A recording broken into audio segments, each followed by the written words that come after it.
to his pathetic whinge-bag son. Plus, as woke-obsessed ITV indicates it's the end of Jeremy Clarkson on Who Wants to Be a Millionaire, has the broadcaster caved into Meghan? That's the big debate in tonight's Media Buzz.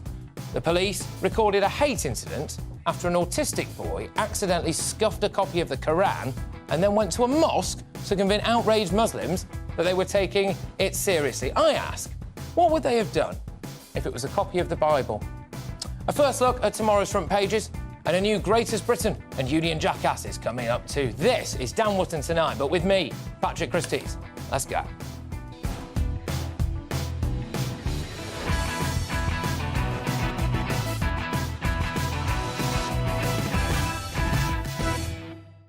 All right, we're away. My digest is incoming very, very shortly. But first, of course, it's the news with Tatiana Sanchez.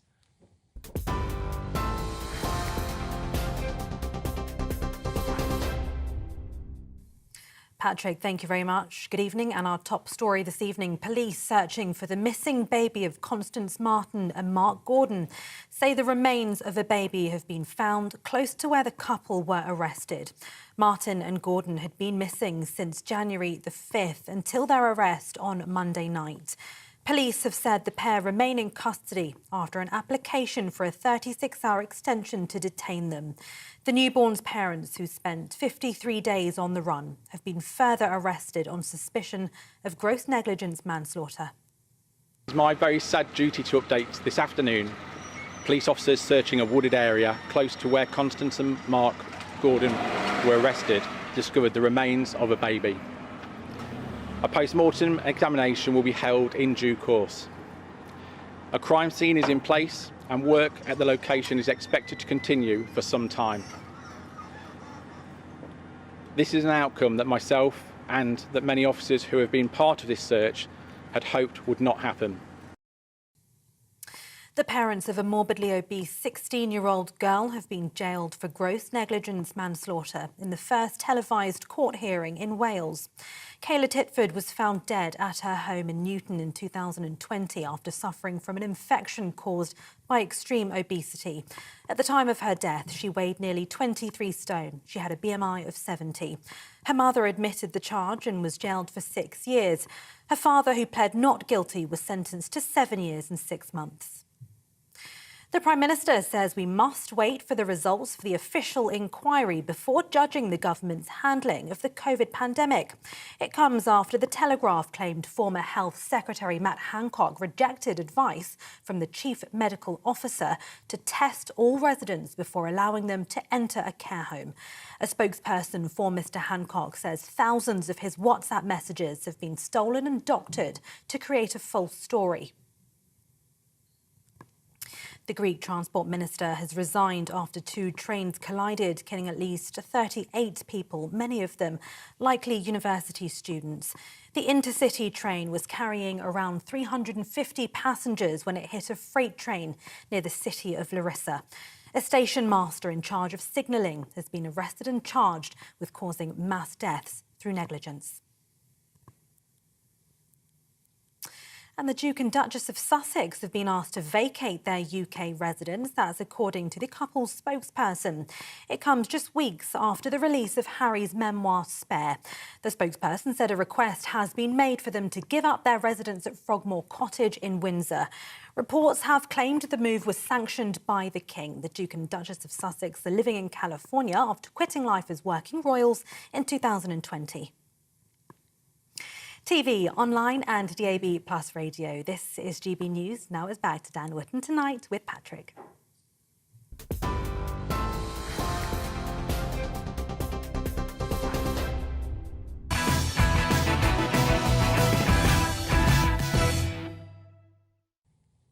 How many people died so little Matty Hancock could get his little headline? How many people were sent like lambs to the slaughter, sacrificed at the altar of Brand Hancock? Does Hancock have blood on his hands?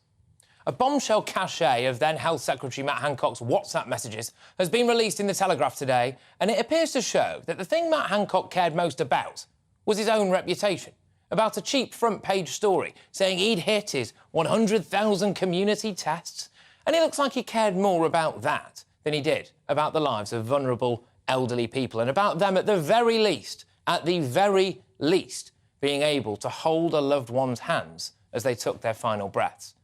Let's remind ourselves, shall we, of Matt Hancock's big, bold target. I am now setting the goal of 100,000 tests per day by the end of this month. Well, his WhatsApp messages appear to show that he didn't want to use up COVID tests on everyone coming in and out of care homes because it would muddy the waters on his 100k tests a day target. But the team on the Dan Wootton Tonight Show have unearthed a clip of him on this very show saying something very different. At the start of the pandemic, not to discharge hospital patients into care homes without a test. Did they warn you of that? We didn't have enough tests available to be able to do that without removing tests from other people for whom they were a life-saving matter. And let me just... do you acknowledge you were warned of that? I don't have recollection of that. So what was it then, Matt? Was it not enough tests or letting old people die so that you could use those tests elsewhere and seem like the big man in the papers? So you could stand at your little plinth and say this.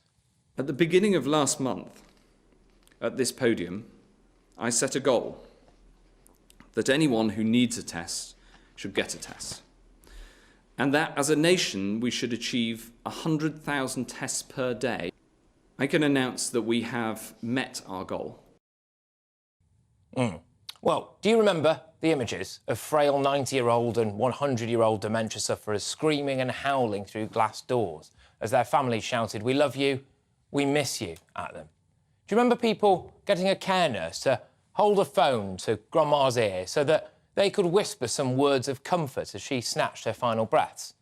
And now, shall we all remember why we weren't allowed to be there in person? Right from the start, we've tried to throw a protective ring around our care homes. But it wasn't a protective ring, was it, Matt? He must have known people with COVID were being discharged from hospital and put into care homes. What these messages appear to show is that he knew other people were coming in and out of care homes without being tested. So why couldn't you? Now, it's a very sad fact that most people in care homes, it's uncomfortable to say this, but I will say it, it's a sad fact that most people in care homes were quite likely to die soon anyway. And I think that most of them would have rather died of COVID, which they weren't shielded from anyway, actually, than not see their loved ones. It was cruel and inhumane for the elderly to be locked in tiny rooms in COVID-riddled care homes, denied visits from their families. But people accepted it based on the premise that they were contributing to a protective ring of steel. And if that protective ring never existed, then was it all based on lies? And in my opinion, if it was, it goes beyond being cruel and inhumane and borders on the criminal. But it's not just care homes. Oh, no, do you remember shielding? Shielding, yeah? Basically, the message was, if you've got an elderly or vulnerable loved one who isn't in a care home, turn their actual home into a prison to protect them. Well, it turns out that Hancock was told by top scientific advisors that shielding wasn't very effective. He went ahead with it anyway. So he wasn't following the science, was he? Now, people will be watching this and they will be shouting at their screens. I can almost hear you. Patrick, hindsight is 2020. I get that. I get that. But this isn't really about hindsight or about understandable and forgivable mistakes being made in the chaos. This, for me, is about people's lives being ruined based, potentially, on lies. Only to come home in the evening, look at him, people would have been facing a situation where they went to their loved ones' graves and laid flowers, and then come home in the evening and see Matt Hancock's grinning face on the TV as he took the public for one more ride, this time all the way to the bank. This is about the millions of people who felt that Matt Hancock ruined their loved one's lives, and then having to watch him try to resurrect his own professional life by appearing on I'm a Celeb, by releasing a book in a desperate bid to attempt to control the narrative. Now, some people will have had to endure that, laying their flowers on their loved one's grave, not being allowed to kiss their loved ones goodbye, and then coming home in the evening and seeing Hancock's grinning face as he took the public on that ride. People make mistakes. People mess up. There is not a man or woman alive who would have got everything right during the pandemic. But Hancock could have done the decent thing and disappeared from public life. Instead, he chose to try to get rich off the back of being health minister during a pandemic. He chose to shamelessly parade himself to try and win public sympathy. Now, I think in the cold light of day, that's pretty scummy. And now he's being served the receipts.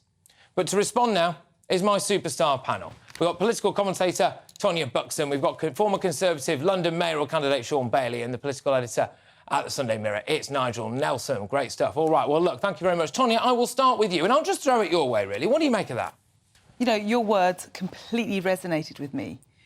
I mean, I think the way we all behaved during this COVID pandemic was completely wrong. But the cruelest thing was to stop the elderly seeing their loved ones. Now, my father-in-law is 82 years old. About 10 days in or 2 weeks into the lockdown, he turned up at our door and we were like, gosh, you shouldn't come in. He goes, you know what, I'd rather be dead than not see my grandchildren and not come and see you. So it's my choice and I'm going to do exactly that. And he came in. And I think most old people would do that. They'd rather be with the people that they loved and take the consequences. Did anybody ever ask these people what they wanted? They were never asked that. And I think what all of this does, all these WhatsApps show us, is that Matt Hancock is a fundamental liar. He just lies to save his neck. He lies to have popularity. He is not fit to... he was never fit to govern in the country, and he needs to be held to account. Nigel, I can see you grimacing a little bit at some of the things I've had to say there. What's going on? Well, I mean, I think it's a question of putting the whole thing in perspective. You're absolutely right, mistakes were made. And you can start working through them, that shielding was probably wrong, the way they handled care homes he was definitely... told it wasn't effective. Sorry to interrupt straight away, but he was told by top scientific advisors, according to some of these WhatsApps, according to reports, that it wasn't effective. What happened to following the science? Well, I mean, he wasn't following the science. That is part of the point. But it doesn't mean everything was wrong. So you get a variety of things wrong, including the PPE thing. Lockdowns were right, vaccines were right. So those are the two... On what basis have you come up to that conclusion? Which one, lockdowns or vaccines? Both. OK, lockdowns.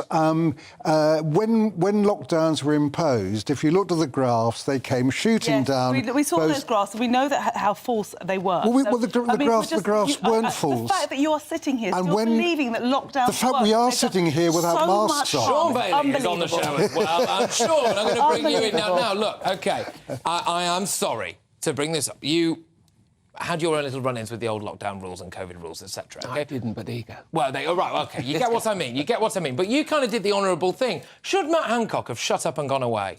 The problem that Matt Hancock's got is he followed some of the science and then didn't follow some of the science, which seems a bit strange to me. You're in or you're out. What are you doing? He seemed to pick and choose. And he claims that all of this is been edited. What he needs to do is just come correct with all the evidence he has. If he comes correct, he will then win this argument. If he doesn't, his problem is this will rumble on, because there's people who lost family members and that pain never goes away, so they'll constantly play this back to him. And it reminds me of when everybody said that Tony Blair had an illegal war. And it was years before any of that. In fact, it hasn't really ever been sorted out. So if you're sat at home now thinking he's going to be prosecuted, it's unlikely. Tony Blair never was. But if you're thinking that there's people who will pursue this to the end of the earth, absolutely they will. I mean, Isabel, the lady who released all this stuff, she's going to have to pursue it now to protect her reputation. So let's see where this ends. I'm going to come on shortly to you, Nigel, about that journalistic element of it, because that is fascinating as well. There are questions as to whether or not ethically and morally this stuff should have been released. But just before I get that from you, Tonya, on this now, what can possibly be done? Is an apology good enough from Matt Hancock? Some people will be looking at this now saying, stop talking about this, it was in the past and we need to let it go. No, because my mother-in-law's dead. And people that I loved are dead, and I've got a friend whose son committed suicide, and all of these things happened under his watch. So no, there is no amnesty. I mean, if he gets on his knees and says, I've made terrible, terrible mistakes, and I am absolutely responsible he can for a lot of He can apologise if he told the truth. If he didn't tell the truth, then he's for the high jump. Yeah. If those texts have misinterpreted what he did, that's a very different thing. And that's a key point, actually, because there are two different things there. Either, look, he told the truth and got things wrong, in which case I think most people would say that it's not all right, but you get what I mean. But if he actually knowingly lied, then that is a completely different matter. Nigel, I will bring you in on this point. We had an interesting discussion in the office earlier about, as a journalist, is it poor form to release this stuff if someone has given it to you in confidence, or someone's made you sign NDAs or something like that, or in good faith? What do you reckon? Because Isabel Oakeshott is using the public interest defence. I think that defence holds up in this case. Yeah, and I think that that's absolutely right. Public interest should actually take over from everything else. Yes, she was given those things in confidence. Bear in mind, these have also gone to the public inquiry, so it's not as if they were secret documents as such. What Isabel Oakeshott is saying is the public inquiry could take too long, and we must have this information out now to learn lessons from what happened.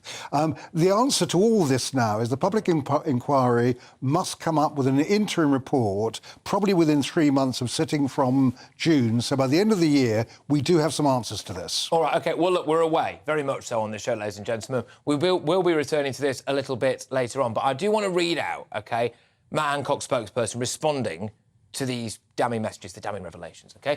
So this is what he's told us.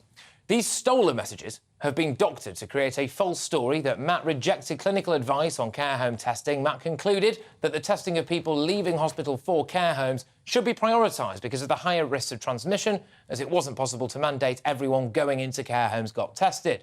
There was a meeting at which advice on deliverability was given. By omitting this, the messages imply that Matt simply overruled clinical advice, and that is categorically untrue.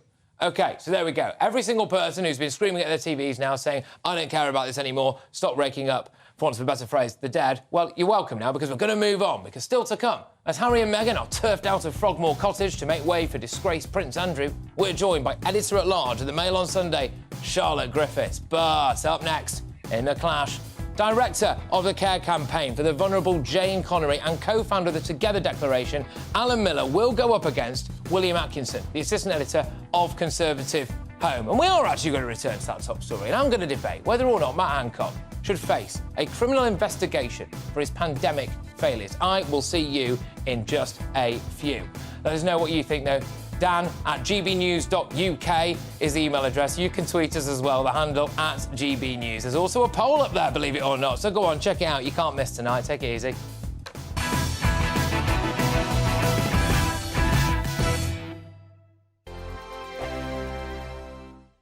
First and foremost, I'm a GB News fan, and I was before I was working here. Just love the fact that we're asking the questions that a lot of establishment media won't ask. With a bit of a twist, we not only want to inform you, but we want to keep you entertained. It's worth the drive because you get in and the team's all ready and waiting, they're itching to go, and it's a proper little family. GB News is the People's Channel. It's the audience that makes the programme sing. We're giving our viewers and our listeners a voice. I see the thousands of your letters, tweets, emails, you name it, coming in. Britain is broken.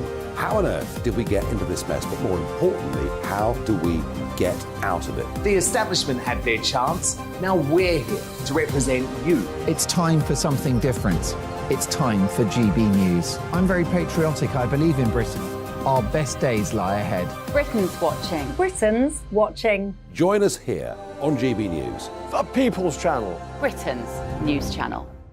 I'm Andrew Doyle. Join me at 7 o'clock every Sunday night for Free Speech Nation, the show where I tackle the week's biggest stories in politics and current affairs with the help of my 2 comedian panellists and a variety of special guests. Free Speech Nation, Sunday nights from 7 on GB News, the People's Channel, Britain's news channel. Here on GB News Live, we'll be keeping you in the picture, finding out what's happening across the country and finding out why it matters to you. We'll have the facts fast with our team of reporters and specialist correspondents. Wherever it's happening, we'll be there from 12 noon on TV, radio and online. GB News, the People's Channel, Britain's news channel.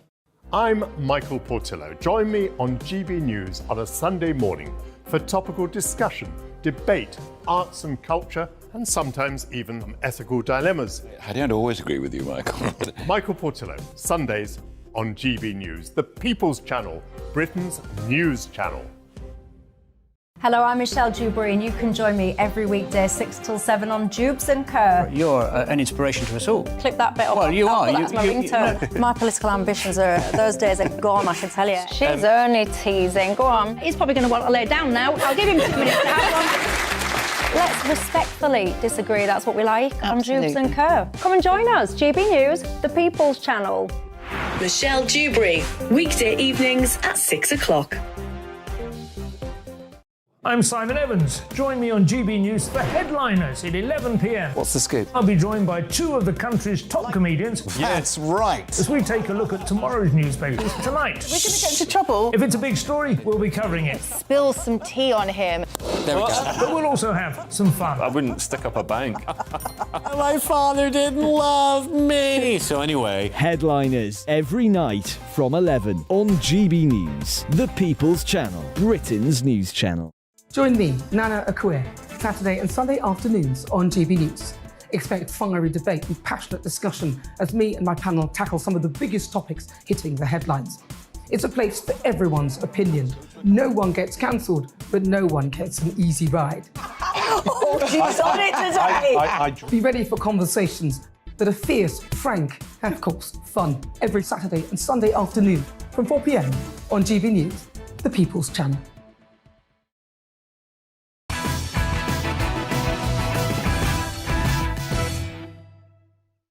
Good evening, winners. It's time now for The Clash. Well, as we discussed before the break, Matt Hancock is in hot water over the Telegraph's lockdown files and his alleged negligence towards care homes. According to the leaked WhatsApp messages, a month into the pandemic, Chief Medical Officer Chris Whitty urged the then Health Secretary to test all residents going into English care homes for COVID. But Hancock dismissed the guidance because it would, quote, muddy the waters. What does that even mean? Seriously. Then, on the eve of the second lockdown in October 2020, he retained rules preventing husbands seeing wives in care homes, despite being warned by Social Care Secretary Helen Whatley they were inhumane. Now, a spokesman for Hancock has disputed the claims, saying, these stolen messages have been doctored to create a false story that Matt rejected clinical advice on care home testing. This is flat wrong. But with many furious about these revelations, and the fact that this story is, I think we can all agree, likely to rumble on, tonight I am asking, should Matt Hancock face a criminal investigation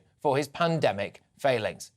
Let me know your thoughts by emailing dan@gbnews.uk or tweet me @gbnews. And while you're there, go and vote in our poll. I will bring you the results very, very shortly. But to debate this now, I am joined by director and founder of Care Campaign for the Vulnerable, it's Jane Connery, and co-founder of the Together Declaration campaign, it's Alan Miller, and of course, assistant editor of Conservative Home, it's William Atkinson. All of you, thank you very, very much. It's ladies first on this show, and I'm not shy about that. Jane, go on, take it away. Do you think that Matt Hancock should face criminal charges?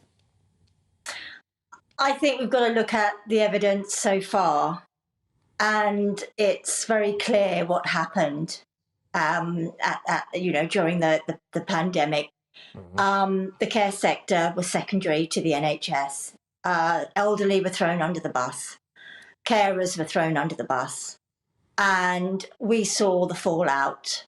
Over that period of time, where elderly were left without family members going in. And we have to remember that it wasn't just COVID that sadly killed elderly in care homes.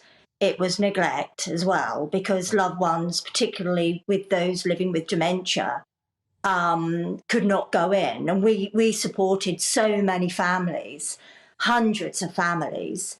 And, we can sit here and now look at the WhatsApp messages and we can say, well, if there is evidence there that shows that Matt Hancock did indeed, do what he's been accused of, allegedly, then he has to be held accountable. But I will add, not just Matt Hancock, Boris Johnson needs to be held accountable too. OK, all right, and I think as well it's important just to emphasise, reading between the lines of what you were saying there, by what he's been accused of, I think the allegation really today is that instead of allowing people into care homes and testing absolutely everybody that could go in and out of care homes, he maybe siphoned off some of those tests to the wider community, and as a result, possibly vulnerable people died. So that's kind of where we are there. So that, I suppose, is why you're saying he potentially could face criminal charges. I'm going to go over now to the co-founder of the Together Declaration campaign. It's Alan Miller. Now Alan, your view on this, is it that he should maybe face criminal charges for a slightly different aspect of the COVID lockdowns and his role in that, not necessarily just care homes?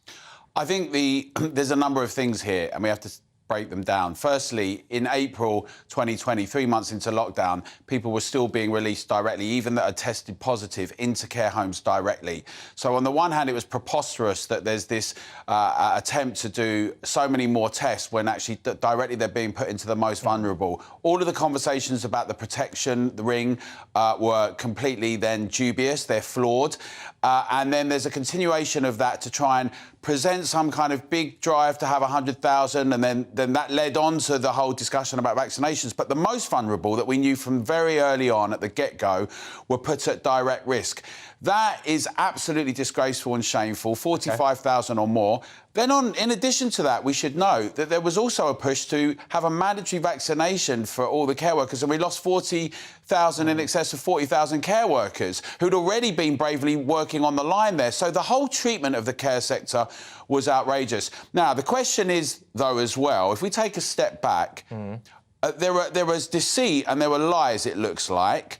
But it's also the case that I think that the Great Barrington Declaration had it right in terms of shielding, that actually the care workers should have stayed in at the homes. But there's a question about also the fatality rate. We have to remind ourselves, and the eldest and most vulnerable, and how they would have got it. So there's the question of his role. There's also the question of who we would have expected. It sounds terrible to say, but who we would have expected to die. We should not have locked down the whole of society on the basis of doing this, and we should have actually protected and shielded the most vulnerable. Okay. I'll come back to you. You've hit quite a lot of bases there. I think it remains to be seen exactly which elements of those would be criminal, but essentially we can extrapolate on that a little bit later on. But I am going to go... Matt Hancock spoke of muddying the waters and not wanting to. Well, let's potentially pop a little bit of chlorine into this swimming pool. The assistant editor of Conservative Home, William Atkinson. Now, I understand you've got quite a different view about all of this when it comes to whether or not Matt Hancock could actually face charges for anything. Yes, I think on a fundamental basis, though of course they relate, any decision related to the handling of the pandemic potentially have led to the loss of lives that shouldn't otherwise have been lost. Ultimately, I don't think Matt Hancock should be prosecuted for something that was a political decision, especially as these files purportedly show, that this was a failure that extended much further beyond Matt Hancock himself. This was clearly a British state and a British government system that had no idea what it was doing. This is evidence that the loss of life during COVID and the excess loss of life was the product of government cock-up rather than conspiracy. But William, I'm going to stick with you, William. Sorry. William, I'm going to stick with you, but just ask you to qualify that, because I thought, William, we were following the science. But hang on a minute, now it's a political cock-up. Well, I think as Neil Ferguson, the good Neil Ferguson, not the other Neil Ferguson, says in his book Doom, which is on similar tragedies to this, it's a combination of a natural disaster and with poor political decision-making, which turns these natural events into events where there is a catastrophic loss of life. And I think that's a similar case here, though I would qualify the use of the word catastrophic. I think it's clear that from what we've seen that the British state had no idea what it was fundamentally dealing with. This is a pandemic that was not aligned with the pandemic planning that we already had. And what you saw in the first few months of the pandemic, especially with government ministers and governing institutions, whether that was scientists or whether that was people working in the NHS, struggling to cope with something they didn't understand. So I don't think Matt Hancock William, I get alone. That. I get that. I'm going to interrupt. I want to bring the others in. Look, Jane, back to you. Go on. No, I don't accept that. I don't think the care sector will accept that. Matt Hancock came out and absolutely said that the guidance was that, families couldn't go into care homes, that there's huge consequence to that. We can't now retract and say, well, the government, it was a cock-up. You can't do that. But it's not criminal, though, Jane, is it? Over 43,000 lives were lost. And, the care sector was all but failed during the pandemic. I don't accept that at all. And I certainly know that the care sector won't accept that, nor the families of those that died. I think that's an absolute insult. OK, now, Alan, this is a key point. As we've rightly heard, there around 43,200 odd people died in care homes. That's in England alone, by the way. And really the question is, Matt Hancock will vehemently deny this, and I think he's well within his rights to, by the way. But the question really is, Alan, should people hold him personally responsible for that? Because if they do, then I suppose it would verge onto the elements of the criminal, wouldn't it? Well, I think what we have to do is, this is a political question, and I think that there was disingenuous, there was nudge, there were lies, there was... It's become clear that in the exchanges there was all sorts of attempts to actually muddy the waters, what he was saying he didn't want to do, to actually obfuscate, to do things that were downright disingenuous and dishonest. Now, the question is, the question of the legal question is another one. I think what's important is that as we're reeling from the consequences of Matt Hancock and Boris Johnson and others, of the lockdowns, of the impositions, of the impacts to the care homes and families and people who couldn't see their nearest and dearest, the ongoing measures that were imposed on there, as we're reeling from that, we are able to say never again. Why did the pandemic strategy, the preparedness strategy, get jettisoned?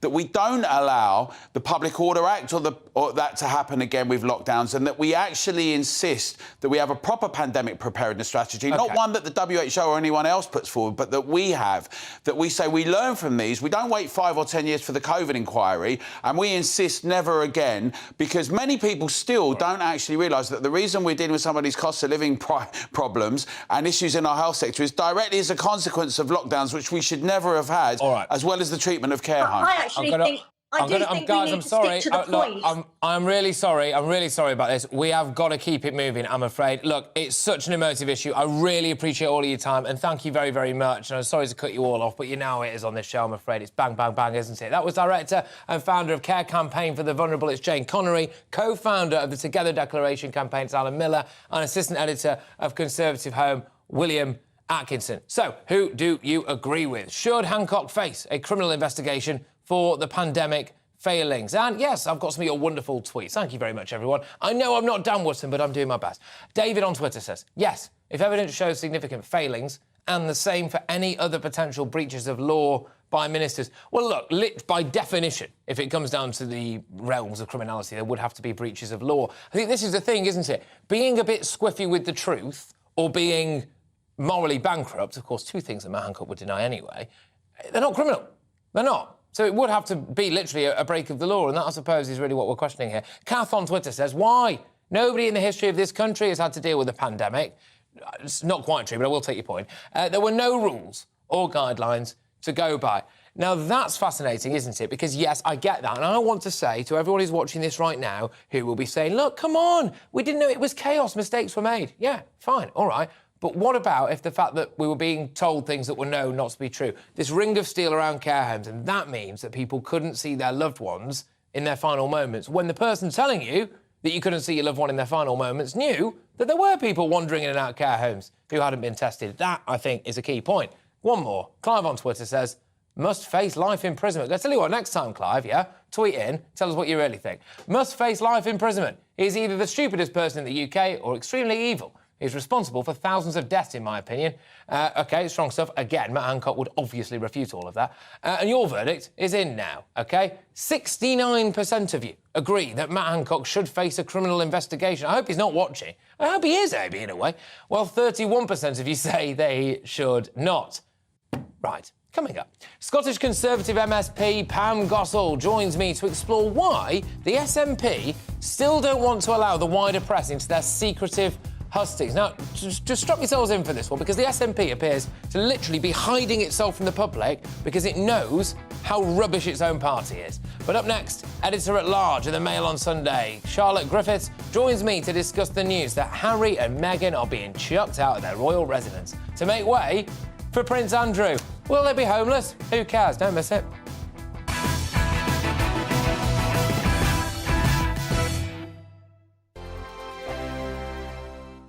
It's all about family, being in people's living rooms, all the interaction and getting to know who our viewers and listeners are. When I was young, my dad used to say, no, stop arguing. I wanted an outlet that would enable me to give my opinion. People are going through a really hard time right now, and I know that you don't feel like you're being listened to by the establishment. I came to GB News because it's the People's Channel, and I want the audience to have their say on the events of the day. We're dynamic. We do something different. Democracy shows that the wisdom of the nation is in its people. I get to travel to find out what the story is from a personal perspective. The British people aren't fools. We know when we're not being told the full story. We've got to work out how Britain moves forward from this. is the best country in the world. The establishment had their chance. Now we're here to represent your views. Britain's watching. Britain's watching. Britain's watching. We're proud to be GB News. The People's Channel. Britain's news channel. GB News has its own late-night paper preview show, Headliners, where comedians take you through the next day's top news stories. You don't have to bother reading the newspaper, we've got it covered for you. Headliners, every night at 11 p.m. and repeated every morning at 5 a.m. We won't send you to sleep like some of the other paper review shows out there. GB News, the People's Channel, Britain's news channel. Hi, Andrew Pierce here. Join me every Friday lunchtime for a proper no-nonsense debrief of the week's events. With special guests in the studio and the GB News team on the ground, I'll be getting you up to date with news, some intelligent discussion and my own sharp take. The weekend starts here with me every Friday lunchtime on GB News, the People's Channel, Britain's news channel.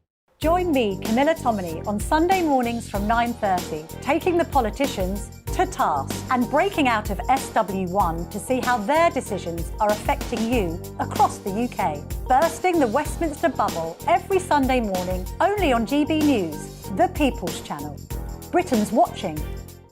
You've probably seen politicians interviewed 1,000 times, but we do it differently. We find out who they really are, we don't shout, we chat, and hopefully we bring a bit of light, not just heat. Did you know Kate Moss? Apparently. Do you have a pair of jeans or a pair of jeans? No, of course I don't. What would I do with them? My friends are like, oh my God, what's she doing now? Join me every Sunday at 6 for Gloria Meets, only on GB News, the People's Channel, Britain's news channel. I'm Jacob Rees-Mogg, the Member of Parliament for North East Somerset and a former government minister. For years, I've walked the corridors of power in both Westminster and the City of London. I campaigned in the largest democratic vote in our island story. I know this country has so much to be proud of. We need to have the arguments, the discussions on how we make it better. The wisdom of the nation is in its people. Vox Populi, Vox Dei. That's why I'm joining the People's Channel. Join me Monday to Thursday at 8 p.m. on GB News, Britain's news channel. Westminster is going around in ever-decreasing circles, followed by the media. Britain is broken. How on earth did we get into this mess? But more importantly, how do we get out of it? Join me at 7 p.m, Mondays to Thursdays on Farage, here on GB News. We will have open, rational debate. We've got to work out how Britain moves forward from this. Join us here on GB News, the People's Channel. Britain is watching.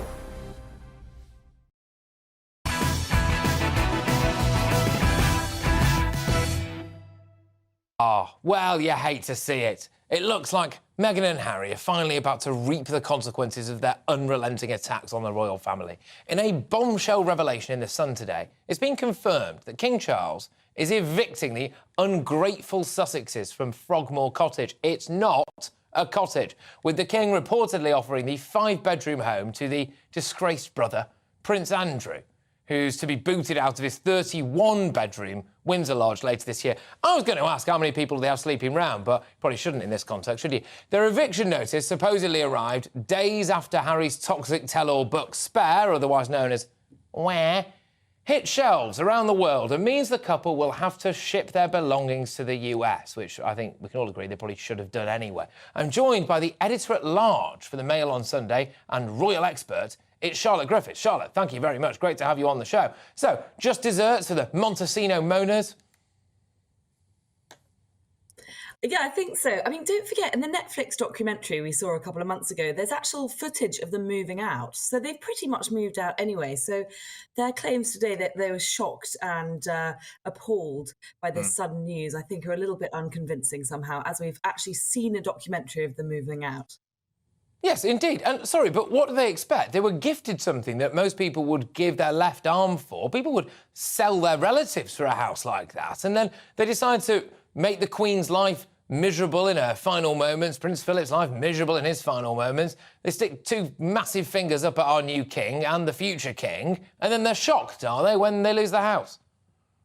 Yes, and don't forget, they've never actually confirmed that they're coming to the coronation. So no. It's not like they're saying, we're itching to get back. Oh, I can't wait to have another spring or summer in lovely Windsor. You know, they've never actually confirmed that they're going to be back. So when are they next going to stay at this place? Yeah, indeed. I just think it's absolutely bonkers, isn't it? And as well, it's just very, very, very ungrateful. But is this King Charles hitting back then? I think so. It happened the day after Spare was released, not in the days after, the day after. So it does feel like that, doesn't it? And also, we've had quite a lot of this narrative that Charles is very sympathetic towards his son and he loves his son, and but now it's time for him to be a monarch. And there has been a slight feeling that it is time for him to become a monarch and start taking some action. And that's what he's doing. And I can't help wondering whether William might be encouraging some affirmative action. And don't forget, William's sort of his neighbour at Frogmore Cottage, because William lives at Adelaide, which is just around the corner. So he might be saying, come on, Dad, make a decision, because I don't want these two around the corner anymore.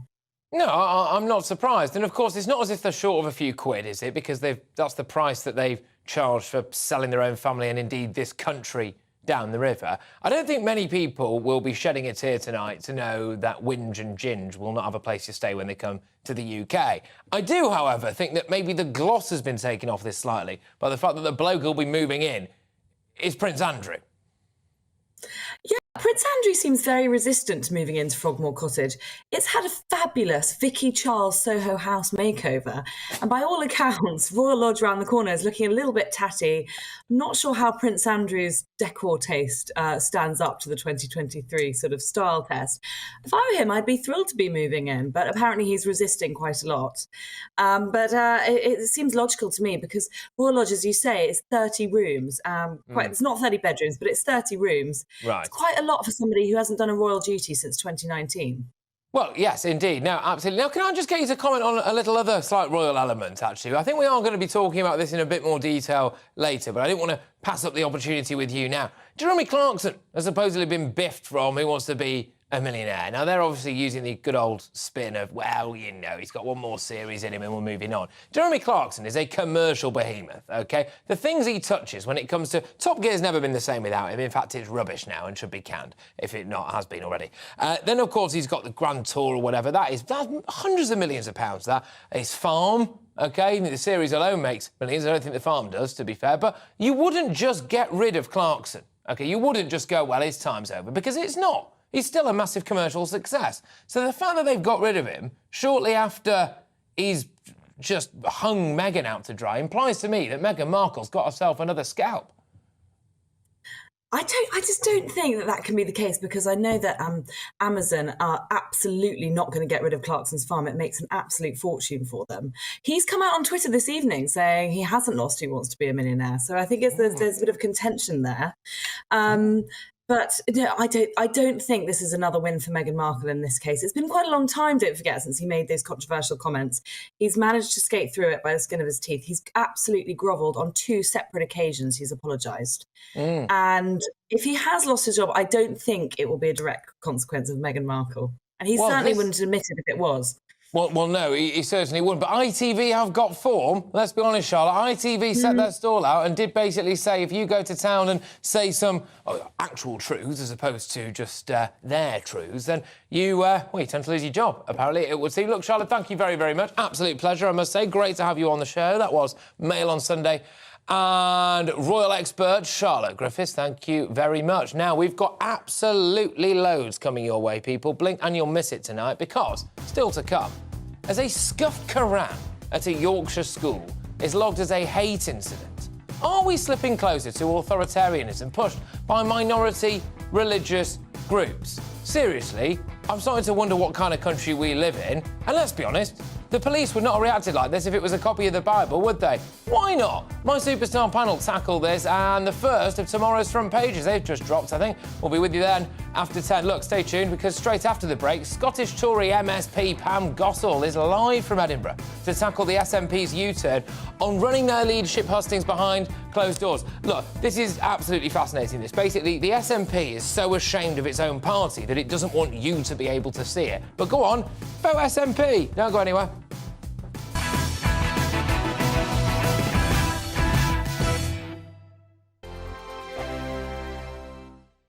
First and foremost, I'm a GB News fan, and I was before I was working here. Just love the fact that we're asking the questions that a lot of establishment media won't ask. With a bit of a twist, we not only want to inform you, but we want to keep you entertained. It's worth the drive because you get in and the team's all ready and waiting, they're itching to go, and it's a proper little family. GB News is the People's Channel. It's the audience that makes the programme sing. We're giving our viewers and our listeners a voice. I see the thousands of your letters, tweets, emails, you name it, coming in. Britain is broken.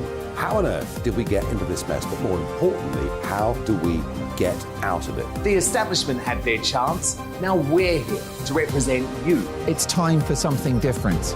It's time for GB News. I'm very patriotic. I believe in Britain.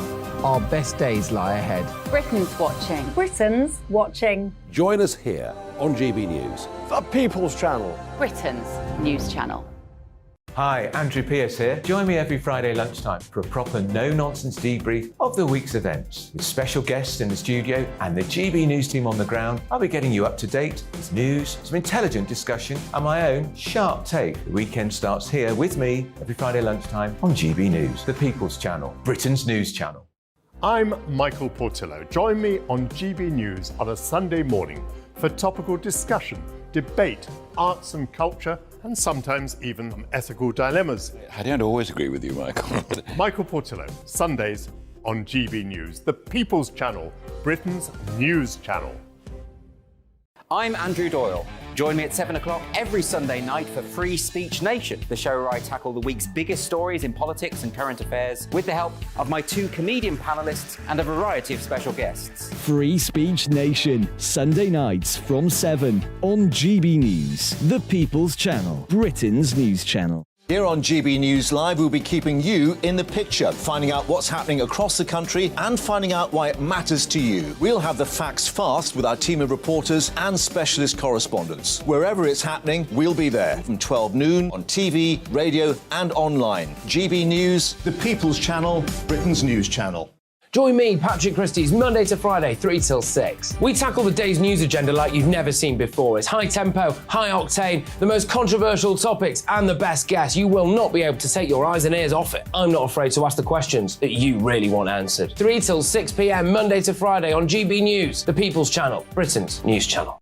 Join me, Lawrence Fox, on GB News. Frank, fun, fearless, and sometimes serious. Much as I love a Friday night punch-up, what I really want is a battle of ideas. I want to look at things differently. I want to hear different voices and engage with your unique experiences. Every Friday at 7 p.m. on GB News.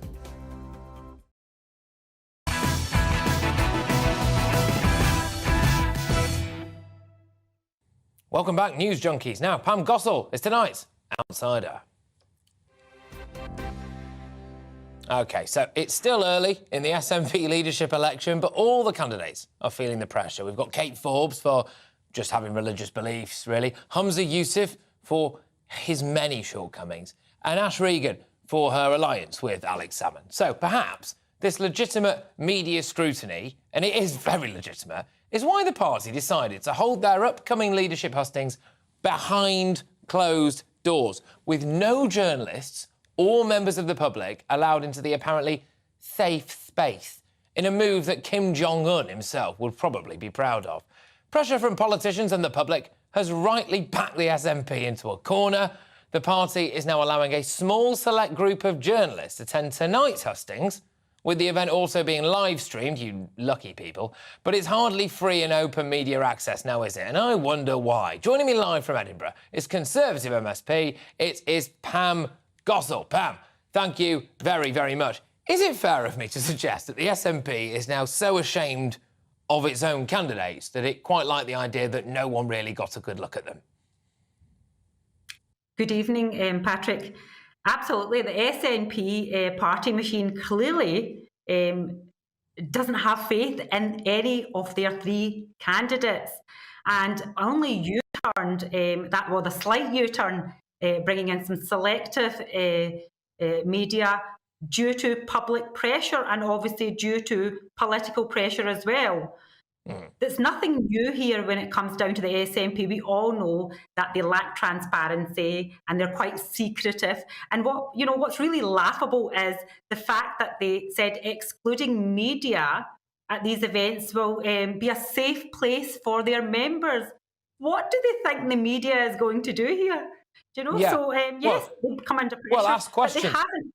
No, this is the problem. You know, what's the media going to do? The media is going to end up doing its job, and the SNP can't possibly have that. Because, just correct me at any point here if I'm wrong. We have, bless her, Kate Forbes, who has got religious beliefs, fundamental religious beliefs, which many would argue are possibly out of kilter with modern society, i.e., about same-sex marriage and stuff like that. She just was honest about that and said, I believe in what's written fundamentally in the Bible. I wouldn't necessarily let that affect the democratic process of this country. Now, that's bad. We can't possibly have that. But then you've got Hamza Yusuf, OK, who's been pretty awful in every position that he had in the SNP. He also cried racism about his child getting into a nursery school. They've had to row back on that significantly. He also, crucially, missed the vote when it came to all the same-sex stuff. So, potentially, someone would argue disingenuous about that. So you could argue now that the SNP would rather have somebody who's been, some would say, demonstrably incompetent over someone who's a Christian. I think, to be honest, I mean, you've named all three candidates there. One thing you haven't named is all three candidates have one thing in common. Their number one priority is independence. If you look at all three of their campaigns, all they're there for is independence. They're not listening to the people of Scotland. They're not listening to the fact that, our NHS is cracking, our education is falling, our justice system is not fair when it comes down to the victims. There is so much happening in Scotland that we can deal with, and they're just ignoring that because their number one priority is all about how do we break the United Kingdom and how do we seek this obsession of independence. Yeah, I get that, but I mean, independence is going to take an absolute kicking because it was one thing for all of Sturgeon's flaws, and absolutely, she was, remarkably so at times, an incredibly skilled political operator. Forget about what was actually coming out of her mouth. She was actually quite good at delivering it and navigating her way through. I could see a world where Nicola Sturgeon led Scotland out of the Union. I wouldn't have been happy about it, but I could imagine that if anyone was going to do it, it would be the carrot-top Braveheart that is Nicola Sturgeon. I cannot imagine any of these three candidates doing it. And I just wonder whether or not the SNP is in for a pretty ropey ride with this bunch. Patrick, you're right. You can see the cracks coming through. Like I said, the only thing that they had in common, all of them have right now today, is independence. They are bickering and fighting with each other. There's a wee civil war going on in between them all, and they're fighting to get that position of First Minister. But not one of them are looking at what the priorities for Scotland should be. And yes, Nicola Sturgeon was a big figure, and will they be able to fill those shoes?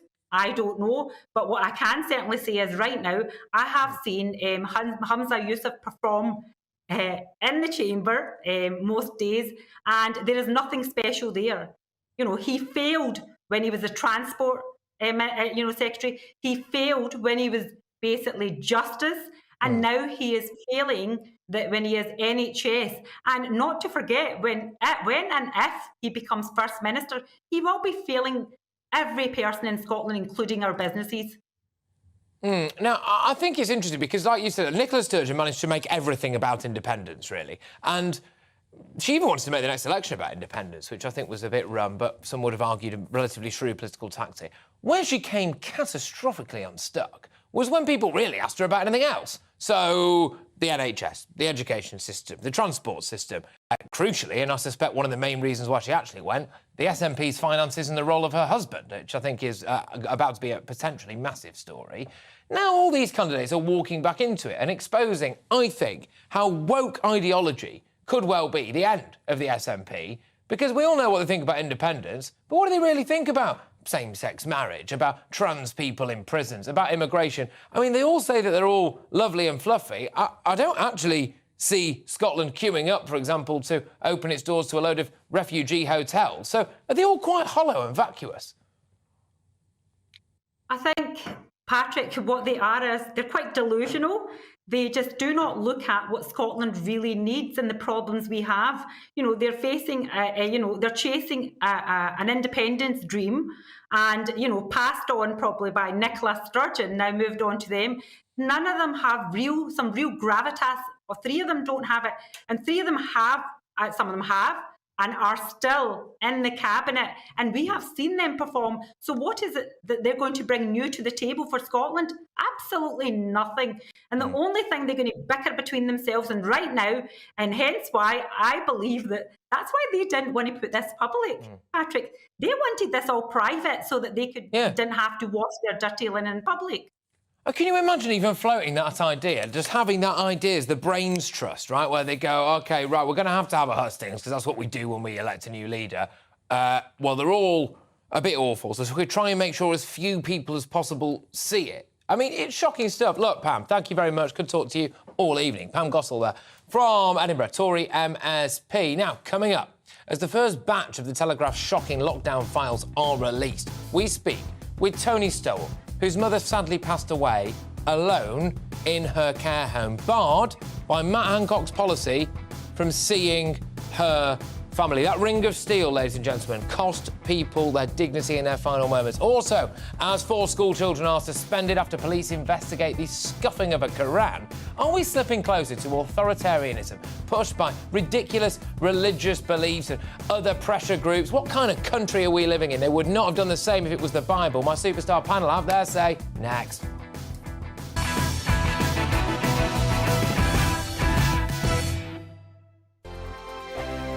You've probably seen politicians interviewed 1,000 times, but we do it differently. We find out who they really are, we don't shout, we chat, and hopefully we bring a bit of light, not just heat. Did you know Kate Moss? Apparently. Do you have a pair of jeans or a pair of jeans? No, of course I don't. What would I do with them? My friends are like, oh my God, what's she doing now? Join me every Sunday at 6 for Gloria Meets, only on GB News, the People's Channel, Britain's news channel. I'm Jacob Rees-Mogg, the Member of Parliament for North East Somerset and a former government minister. For years, I have walked the corridors of power in both Westminster and the City of London. I campaigned in the largest democratic vote in our island story. I know this country has so much to be proud of. We need to have the arguments, the discussions on how we make it better. The wisdom of the nation is in its people. Vox Populi, Vox Dei. That's why I'm joining the People's Channel. Join me Monday to Thursday at 8 p.m. on GB News, Britain's news channel. Here on GB News Live, we'll be keeping you in the picture, finding out what's happening across the country and finding out why it matters to you. We'll have the facts fast with our team of reporters and specialist correspondents. Wherever it's happening, we'll be there from 12 noon on TV, radio and online. GB News, the People's Channel, Britain's news channel. I'm Andrew Doyle. Join me at 7 o'clock every Sunday night for Free Speech Nation, the show where I tackle the week's biggest stories in politics and current affairs with the help of my 2 comedian panellists and a variety of special guests. Free Speech Nation, Sunday nights from 7 on GB News, the People's Channel, Britain's news channel. I'm Michael Portillo. Join me on GB News on a Sunday morning for topical discussion, debate, arts and culture, and sometimes even ethical dilemmas. I don't always agree with you, Michael. Michael Portillo, Sundays on GB News, the People's Channel, Britain's news channel.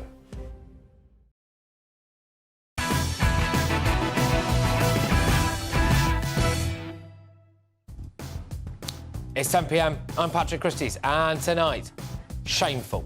Leaked messages between top government officials lay bare the incompetence and chaos during COVID, including Matt Hancock's decision to refuse testing of inbound care home patients. I'm joined by the grieving son of one care home victim to hear the tragic human story behind Hancock's COVID cock-up. Tony Stowell speaks from the heart during this hour. You will not want to miss that. It's moving stuff.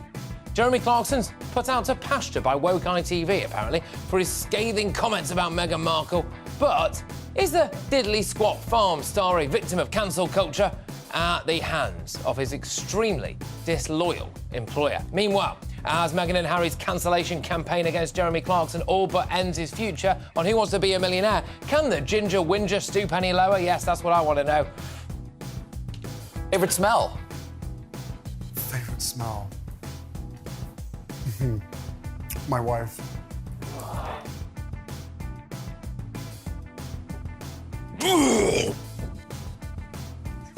Sorry. Okay, right. It seems cringe. Oh, gosh, I just got to gather myself here. Okay, I'll show you new unseen footage of Prince Harry's cringeworthy US television interview with Stephen Colbert later in the show, if you can stomach...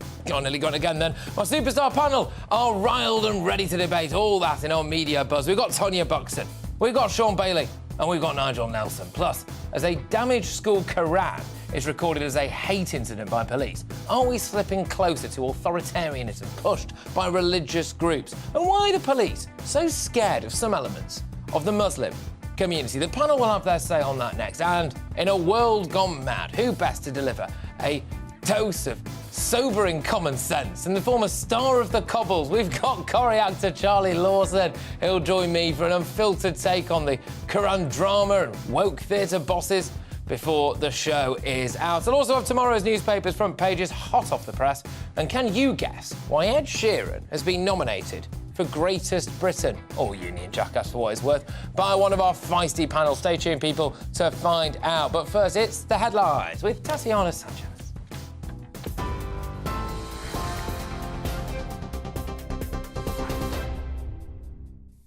Good evening, Patrick. Thank you very much. This is the latest from the GB newsroom.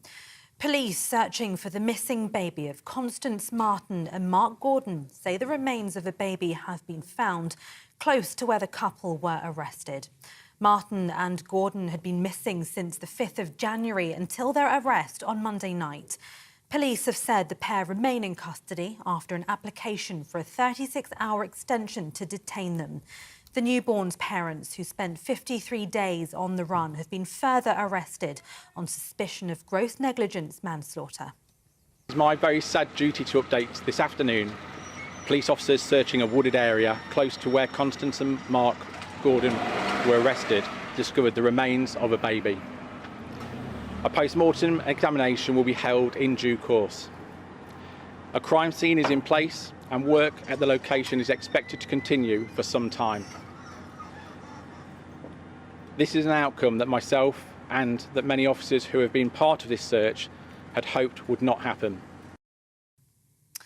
The parents of a morbidly obese 16-year-old girl have been jailed for gross negligence manslaughter in the first televised court hearing in Wales. Kayla Titford was found dead at her home in Newton in 2020 after suffering from an infection caused by extreme obesity.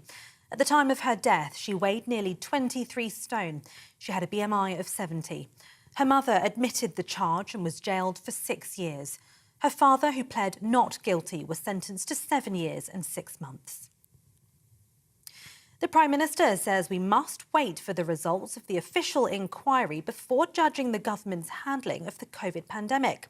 It comes after the Telegraph claimed former Health Secretary Matt Hancock rejected advice from the Chief Medical Officer to test all residents before allowing them to enter a care home. A spokesperson for Mr Hancock says thousands of his WhatsApp messages have been stolen and doctored to create a false story.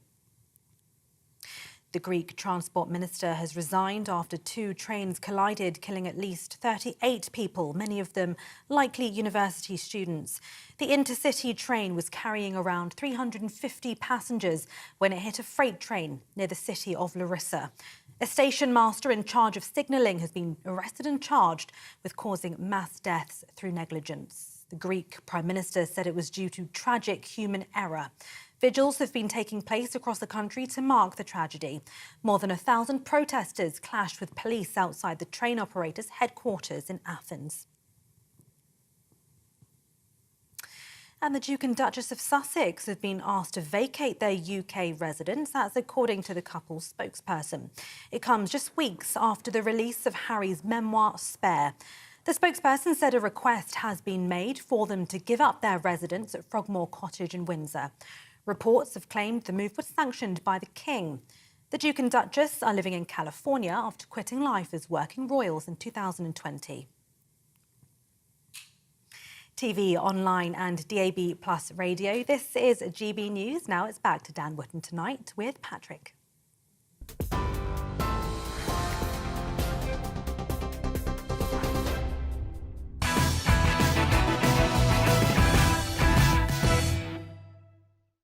Hey, welcome back. Tomorrow's News Tonight now in our Media Buzz.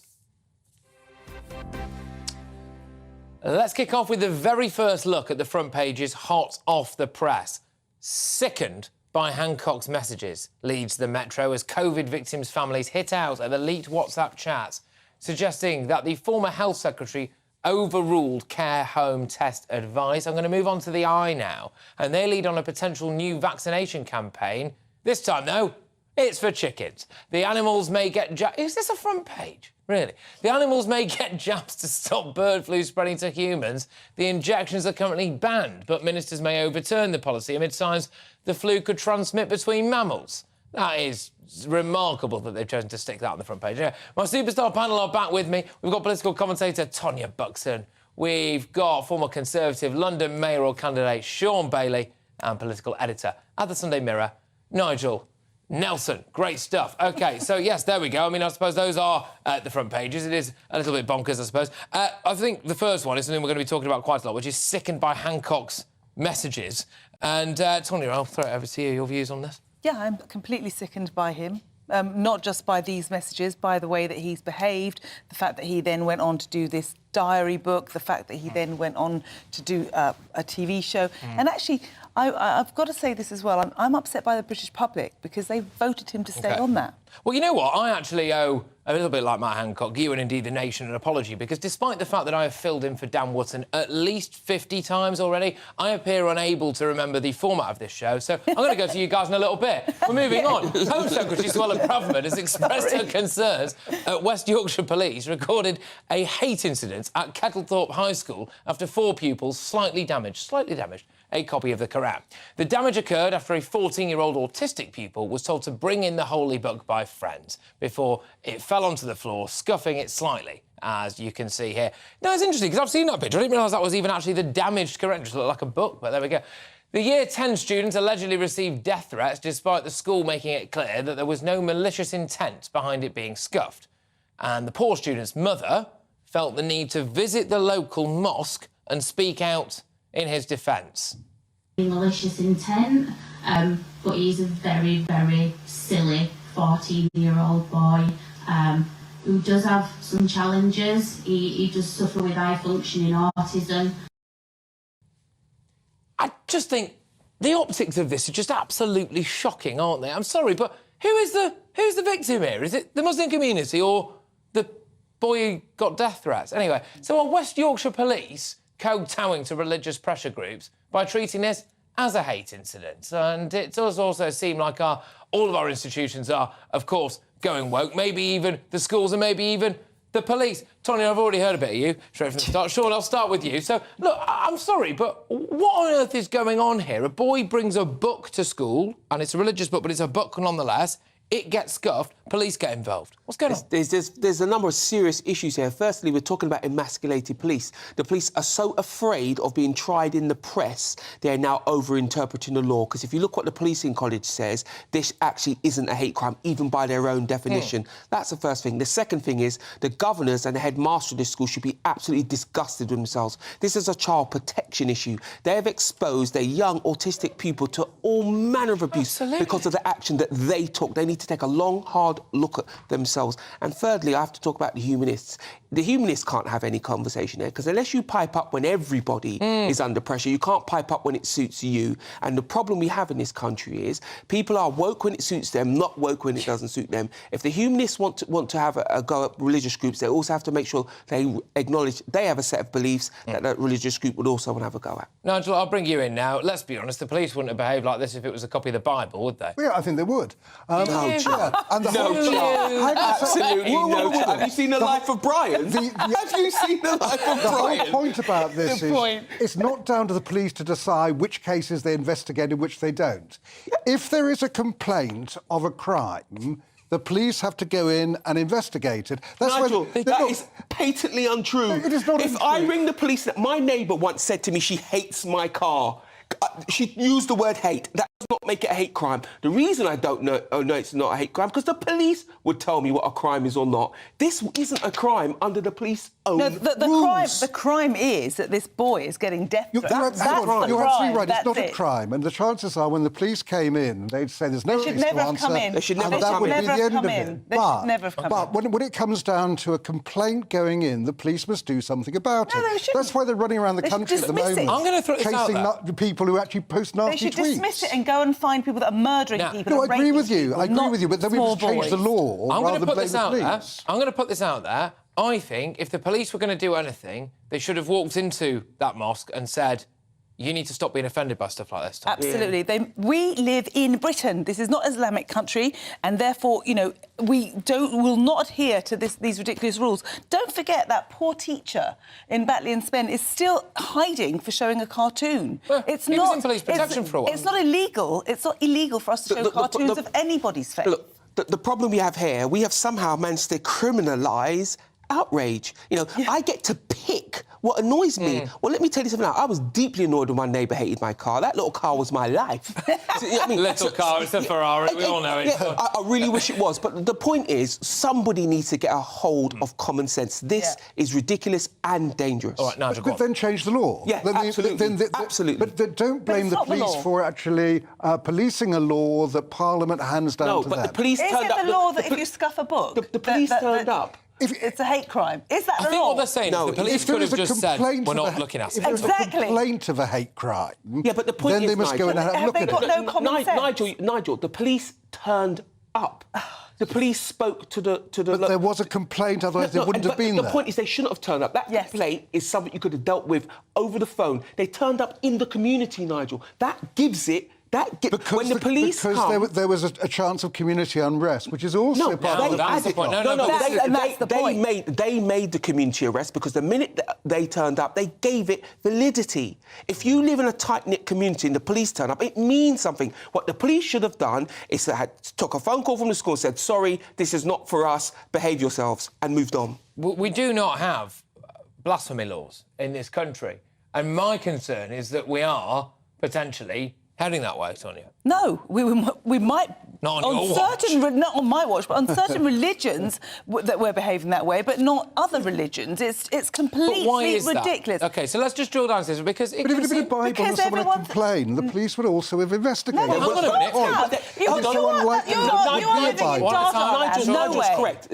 They could have contacted the police, but the police wouldn't have turned up. Yes, that's the key we currently thing. have a They wouldn't have turned situation. up. We currently have a situation in this country where a woman who wants to run to be First Minister of Scotland can say, in my fundamentalist, evangelical, whatever interpretation of Christianity, I disagree with same-sex marriage, but I am not a hateful person. I'm not going out, you know, beating up gay people. I will or anything uphold like this. the law. Whatever. Yeah, I'll uphold the law, right? And that supposedly means a lot of people would say you shouldn't be running for office in this country. Well, she shouldn't be. Yeah, but Oh, my goodness, the hypocrisy is unbelievable. If she has views which are incompatible with the laws that she would have to administer as First Minister, then it doesn't work beating the Hold ability. on. The question is then, why can her Muslim counterpart do it? Who swerved the vote? Who swerved it, who has the same views as far as we know. Why hang on, won't you tell him No, he doesn't. that he was questioned and he ended up questioned? Why won't you tell him he can't run? And the point Because is he doesn't have the same views as her. Yes, he does. Who gets to pick? That's what worries me. Just one more on this before we do move on, but I think this has been quite a good discussion, actually. The issue is that arguably anyone with a literal interpretation of any mainstream religion would probably, by that logic, Nigel, be banned from running for public office. You don't ban them. What I'm saying is that she's got to decide, Kate Forbes must decide, is it compatible with her beliefs? She's perfectly entitled to her beliefs. She holds them rigidly, which is fine. Is it compatible then to be First Minister? All right, guys, thank you. Because she said she'd uphold the law. Exactly.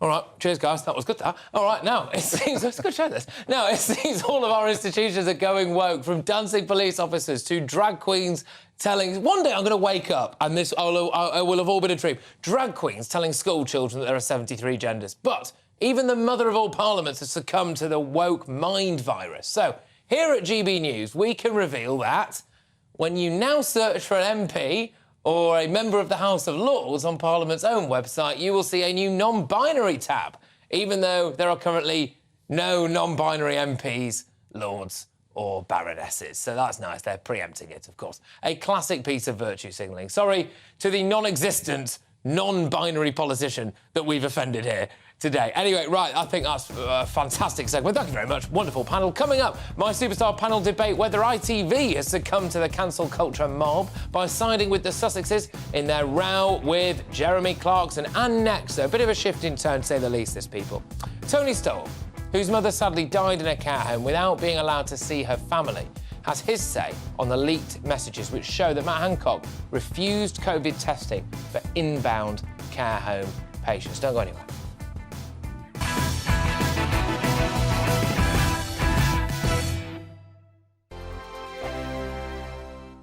First and foremost, I am a GB News fan, and I was before I was working here. Just love the fact that we're asking the questions that a lot of establishment media won't ask. With a bit of a twist, we not only want to inform you, but we want to keep you entertained. It's worth the drive because you get in and the team's all ready and waiting, they're itching to go, and it's a proper little family. GB News is the People's Channel. It's the audience that makes the programme sing. We're giving our viewers and our listeners a voice. I see the thousands of your letters, tweets, emails, you name it, coming in. Britain is broken. How on earth did we get into this mess? But more importantly, how do we get out of it? The establishment had their chance. Now we're here to represent you. It's time for something different. It's time for GB News. I'm very patriotic. I believe in Britain. Our best days lie ahead. Britain's watching. Britain's watching. Join us here on GB News. The People's Channel. Britain's news channel. I'm Andrew Doyle. Join me at 7 o'clock every Sunday night for Free Speech Nation, the show where I tackle the week's biggest stories in politics and current affairs with the help of my two comedian panellists and a variety of special guests. Free Speech Nation, Sunday nights from 7 on GB News, the People's Channel, Britain's news channel. Here on GB News Live, we'll be keeping you in the picture, finding out what's happening across the country and finding out why it matters to you. We'll have the facts fast with our team of reporters and specialist correspondents. Wherever it's happening, we'll be there from 12 noon on TV, radio and online. GB News, the People's Channel, Britain's news channel. I'm Michael Portillo. Join me on GB News on a Sunday morning for topical discussion, debate, arts and culture, and sometimes even ethical dilemmas. I don't always agree with you, Michael. Michael Portillo, Sundays on GB News, the People's Channel, Britain's news channel. Hello, I'm Michelle Dewberry, and you can join me every weekday 6 till 7 on Jubes and Kerr. You're an inspiration to us all. Clip that bit up. Well, you are. That's my ringtone. My political ambitions are, those days are gone, I can tell you. She's only teasing. Go on. He's probably going to want to lay down now. I'll give him 2 minutes to have one. Let's respectfully disagree. That's what we like on Jubes and Kerr. Come and join us. GB News, the People's Channel. Michelle Dewberry, weekday evenings at 6 o'clock. I'm Simon Evans. Join me on GB News for Headliners at 11 p.m. What's the scoop? I'll be joined by two of the country's top comedians. That's right. As we take a look at tomorrow's newspapers tonight. We're going to get into trouble. If it's a big story, we'll be covering it. Spill some tea on him. There we go. But we'll also have some fun. I wouldn't stick up a bank. My father didn't love me. So anyway. Headliners every night from 11 on GB News, the People's Channel, Britain's news channel. Join me, Nana Akue, Saturday and Sunday afternoons on GB News. Expect fiery debate and passionate discussion as me and my panel tackle some of the biggest topics hitting the headlines. It's a place for everyone's opinion. No one gets cancelled, but no one gets an easy ride. Oh, she's on it today! Be ready for conversations that are fierce, frank, and of course, fun. Every Saturday and Sunday afternoon from 4 p.m. on GB News, the People's Channel.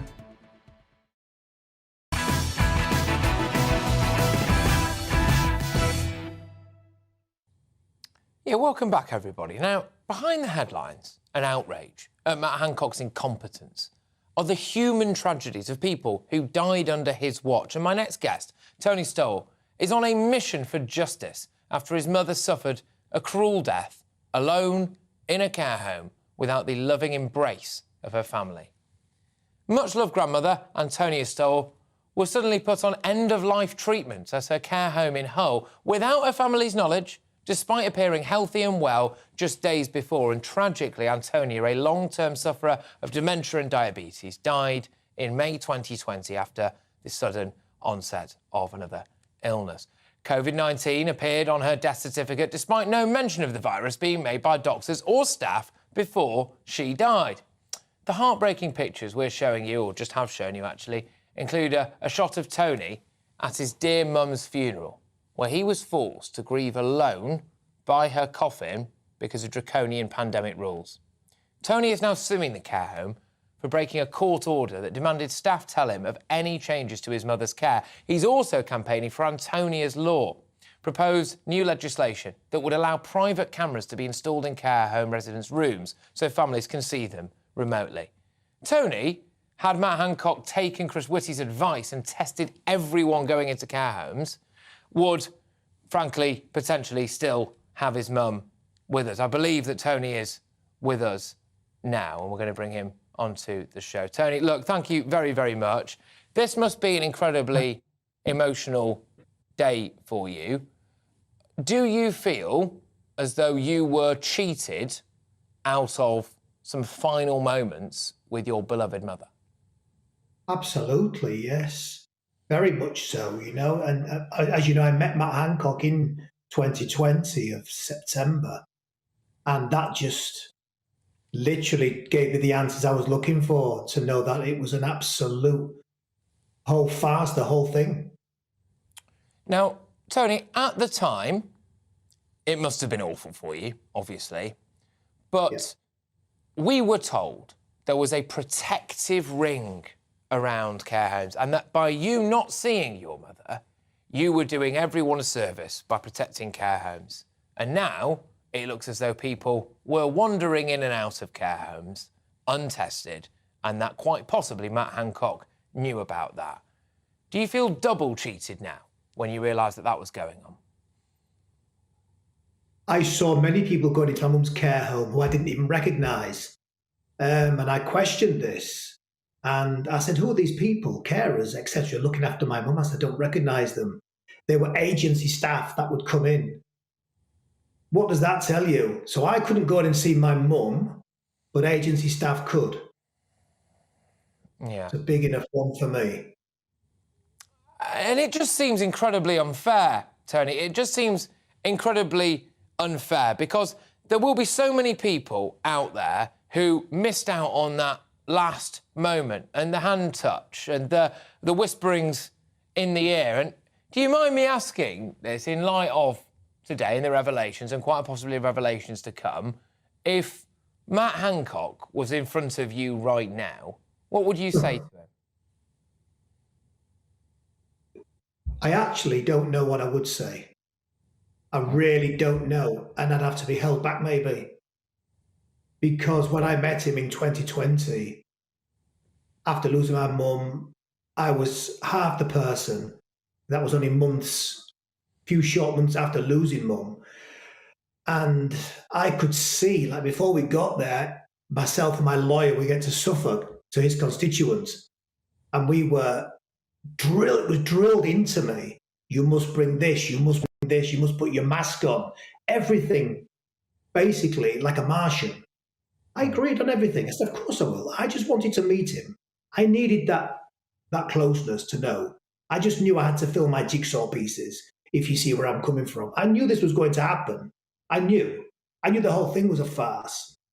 So when I got outside his office in Suffolk, we were told to wait in our cars. I waited. The lady came out who was ushering us through. Said, Matt, we'll see you in 5 minutes. Can you make sure you've got the hand sanitizers there when you come in? You must put your masks on, social distancing, everything. Just what I expected. And so did my lawyer. Said, yes, no problem. We'll follow your lead. She comes out and she walks us through. Now, I was expecting what he was telling everybody on the TV, basically. That's what I was expecting. I walked in there and I just couldn't believe it. He came straight across to me and he was going to shake my hand. And he went, oh, I better not shake your hand. Now, I was stunned. Literally, I was stunned. And my lawyer was stood by me. We went to sit down. We sat down. And he asked what was, how I felt, what my aim was. And I explained everything to him. And I was speaking through a muzzle, the face mask. He had no mask on. My lawyer had a mask on. So just the two of us. My lawyer was sat next to my right side here. Matt Hancock was sat in front of me, and the lady who was dictating whatever she was doing across the room there. Now, as I started talking, I got very emotional.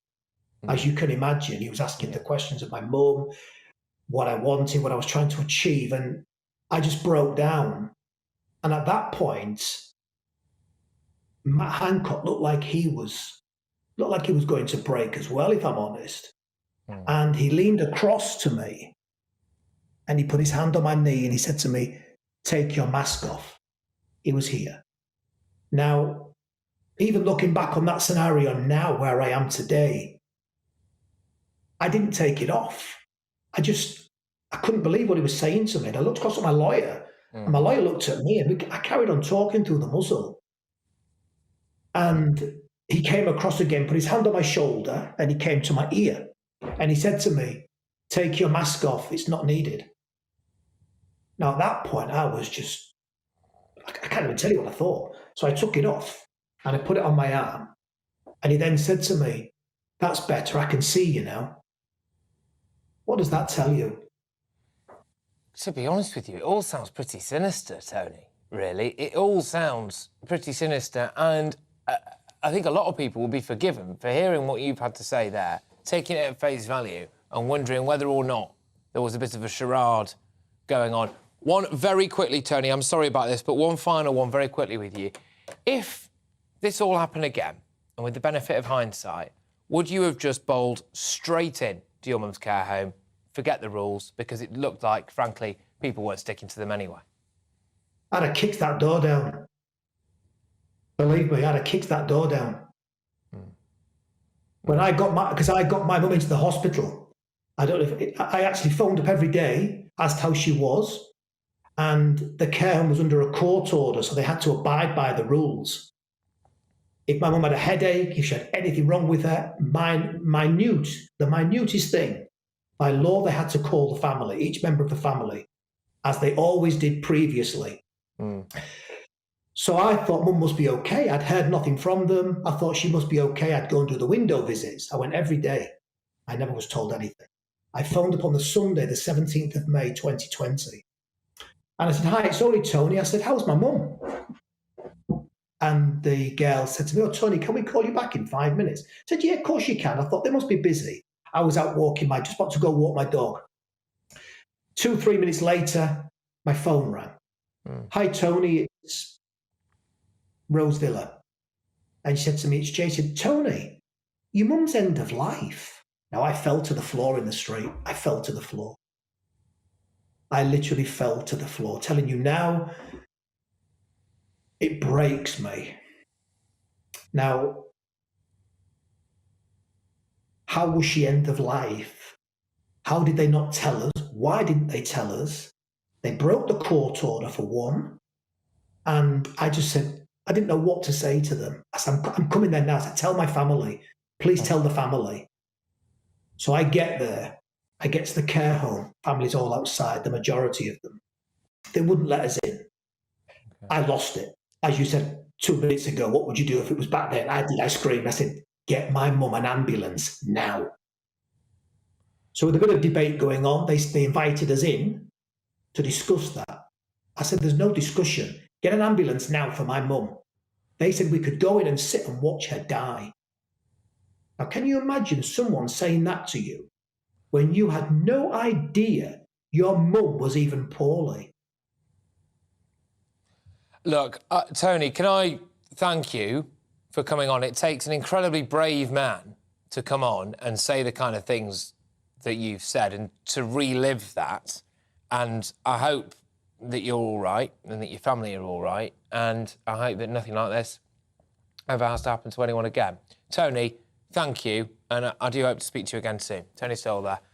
Thank you very much. Look, joining me now, it's emotional stuff. Joining me now is legal commentator and practising barrister. It's Francis Hoare, who's been long arguing that draconian COVID rules were, in fact, illegal. Francis, you're going to have to take it from here, because when you hear stories like that, it makes me absolutely fizz. Yes, absolutely. I think what that shows, that tragic story shows, is that the government got it knowingly entirely the wrong way around. They knew from the start, and that's from January, certainly from February, that this was a virus that predominantly affected the very old and the very sick. They knew from the start, and at least from when the Diamond Princess, which was that cruise ship where there was an infection, and they had an analysis of how it affected the crew and the residents and the passengers. They knew from a very early stage that it did not predominantly affect younger, middle-aged and healthy people. Yeah. And yet, what did they do? They imposed they imposed restrictions on the whole population, contrary to all the pandemic advice that they had and pandemic plans, and they failed to protect those who they knew were most vulnerable. And that is scandalous. And it isn't scandalous, but in hindsight. It's not scandalous because we know things now that they didn't. It's scandalous because they were advised, Matt Hancock specifically, and this is the was important advised not to do this. Now, this is the important point, and this is, I get a lot of viewers in, and it's fair enough, by the way, hindsight is 2020, and I really don't want to fall down this rabbit hole of looking back on it with crystal clear vision, going, oh, you know, you could have done this at the time, when in reality, everyone had a really tough job. But this is stuff that they knew.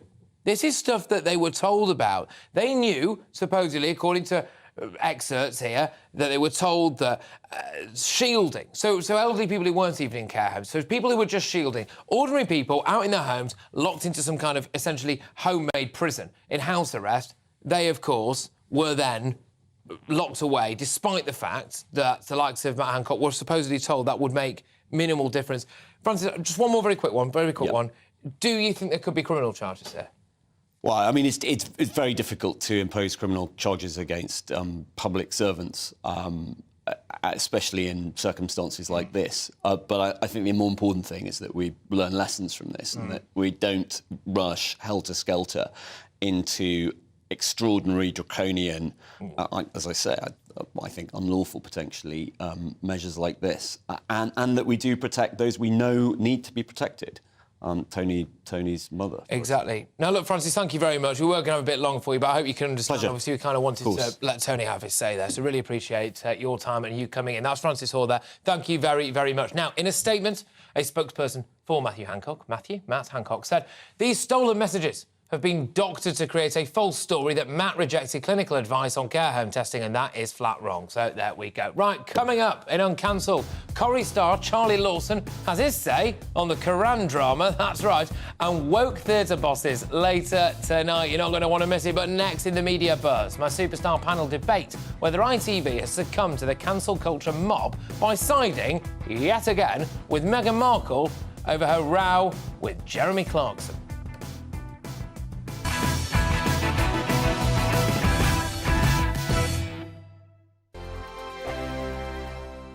I joined GB News because I was sick and tired of not hearing my views being represented, not just mine, but so many people that I knew and spoke to. I just couldn't get my voice out there. I couldn't say anything. I couldn't do anything. Whatever the narrative was, I kind of had to follow it. GB News is there to provide a voice for those who have been ignored by the establishment media. We think different things, we've got a different style. GB News is here to be optimistic and positive about the future. It's real kind of dynamic and flowing, with the audience very much at the heart of it, like a big family.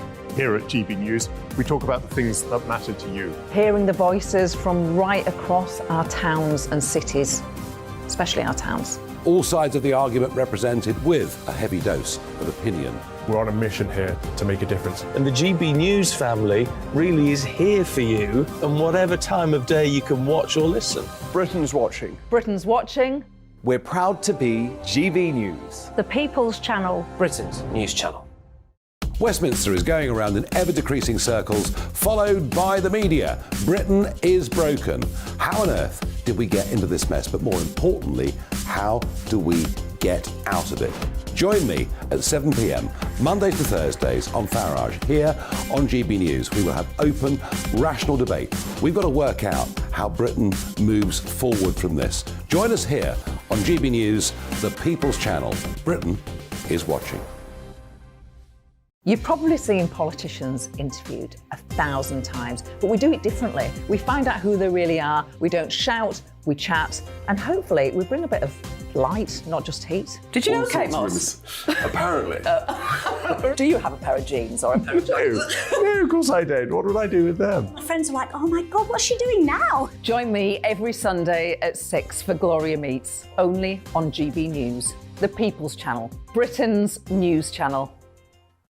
I'm Jacob Rees-Mogg, the Member of Parliament for North East Somerset and a former government minister. For years, I've walked the corridors of power in both Westminster and the City of London. I campaigned in the largest democratic vote in our island story. I know this country has so much to be proud of. We need to have the arguments, the discussions on how we make it better. The wisdom of the nation is in its people. Vox Populi, Vox Dei. That's why I'm joining the People's Channel. Join me Monday to Thursday at 8 p.m. on GB News, Britain's news channel.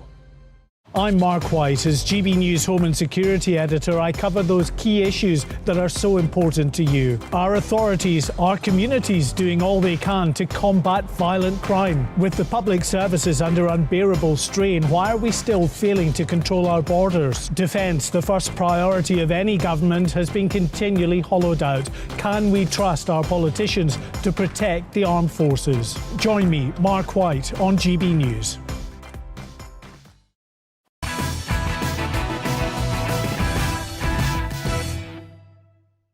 Let's return to tomorrow's news tonight in our Media Buzz. More front pages, hot off the press, people. So we go to The Guardian because I think we have to. Reports that the leaked lockdown files have rocked confidence in the upcoming COVID inquiry. The Telegraph now leads with more on the lockdown files, revealing that Matt Hancock fought to keep schools shut for longer, even as then Education Secretary Gavin Williamson pleaded to get children learning again. It's a tough pick, that, isn't it, between Hancock and Williamson? But anyway, more on the Media Buzz, though, with tonight's superstar panel. Political commentator Tonya Buxton. We've got former Conservative London mayoral candidate Sean Bailey and political editor at the Sunday Mirror, all-round nice guy as well, Nigel Nelson. Now, while King Charles washes his hands of troublemaking Harry and Meghan by evicting them from Frogmore Cottage, it's not a cottage, they're only UK residents, it seems woke-obsessed ITV are still very much in the pockets of the Duke and Duchess of Delusion. Less than 2 years after Piers Morgan quit Good Morning Britain for refusing to apologise for questioning Meghan Markle's authenticity, Jeremy Clarkson has become the latest big name to depart ITV after his silly remarks about Meghan in December. Well, ITV boss Carolyn McCall, the woman who forced out Piers, announced today that Clarkson would do one more season of the broadcaster's flagship game show Who Wants to Be a Millionaire before he's cut loose. So, time for the panel now, and this time I got it right. Is ITV siding with the cancel culture mob, or did they simply have no choice but to let Clarkson go? Tonya. Of course they're siding with the woke mob. It's ridiculous. It's completely ridiculous. He's allowed to have an opinion. It was tasteless, but he's allowed to have it. Sure. Look, what he said was horrible, but I think ITV are using this as a renegotiating technique. He's probably a bit expensive. They thought this was an excuse to get him out the door. But I'm impressed with Meghan Markle. She's got quite the body count. You know what I mean? Piers, now Clarkson. Who's next? I mean, she's going great guns. She is, to be fair. Nigel. No, they shouldn't have let him go, but it's not about woke stuff. It's simply that they've decided that people have turned against him. A lot of on a celebrity who wants to be a millionaire, bear in mind 3 stars wouldn't come on because of him. What? So I see it as a business decision. Is he that bad? Really? 3 stars not coming on? Yeah, they refused to go on because they didn't want their charities where the money would go to. No, because they're woke idiots too, because his other shows are doing just fine, so it's not about... Well, they are, and also, sorry, but I think if you were, like, raising money for kids with cancer or brain tumours, you'd have a hard time justifying, sorry, we didn't raise a load of money for you today because I didn't want to be seen near Jeremy Clarkson, for goodness sake. I mean, that is absolutely bonkers. But if you thought that Harry's worldwide privacy tour had ended, then think again, OK? Because assuming we're gluttons for punishment, right, The Late Show with Stephen Colbert, or is it Colbert, I think, have released a previously unseen Q&A with the Duke. We showed it a little bit earlier on. It's cringeworthy, OK? Basically, Harry is asked, what's your favourite smell, OK? And he could have said anything. We all know, of course. No, I won't make that joke. What's your favourite smell, right? And he went, my wife. Sorry, I'm just going to go... Sorry, Sean, you're going to have to take it. Is your favourite smell your wife? Do you know, I would have probably said... let's think... full English. I mean, I like that. See, the thing is, I didn't actually ask, but you've given it to me anyway. And what a smell that is. We've now delved into the realms of the ridiculous. Nigel, what? We'll do it. I'm doing it. Nigel, what's your favourite smell? I love the smell of eucalyptus. Straight off the bat. What's yours? OK, so it's newborn babies' necks. That would have been creepy. Yeah, that would have been creepy if either of you two had said it. but because it's you, Sonia, that was wonderful. I've had 4 of them. It's that. Yeah. OK, I've got those delights await me. Right, so Tony, look, do you think that actually it's very weird, this Harry's infatuation? Yeah, I mean, it feels like Stockholm syndrome, doesn't it? Really, a little bit. There's a kind of eyes caught in the headlines. I mean, it's frightening. And his comment is it's vomit-inducing. I think it's sweet that he's there was a term I was going to use, I probably won't, but I think it's sweet that he's up on his wife. He's married, he's young, he's in love, they have children. Why shouldn't he feel sweet about the way she smells? I mean, it's his baby. I mean, well, it's his wife. I mean, he's known to her. Right, part of me has started to wonder whether or not Harry is actually now just trolling us, OK? Because he must know about all of this stuff, and it is a bit like you said, Stockholm syndrome. I was waiting for him to start blinking in Morse code, you know, so please let me out, I am stuck here. But, you know, do you think maybe he is just taking us all, he's trying to wind us all up? I mean, he could have said anything there. He goes, my wife. I would imagine he just couldn't think on his feet. Yeah. Well, that's not a shock, is it? Yeah, exactly. And look, his whole thing has been them against the world, hasn't it? And he's just continuing that theme. I don't think Meghan just led him astray. I think he's where he wants to be as well. Do you think? OK. Yes. All right. I mean, there is, of course, this idea as well. I'm just going to do a couple... I think I've got a minute or so on this. Now, do you think that Charles would be right to evict Harry and Meghan from Frogmore, not a cottage? Actually, I don't. And the reason I don't think so is that at some point there ought to be some kind of rapprochement between the two of them, between Charles and Harry. And this just makes the division worse. Got a coronation coming up.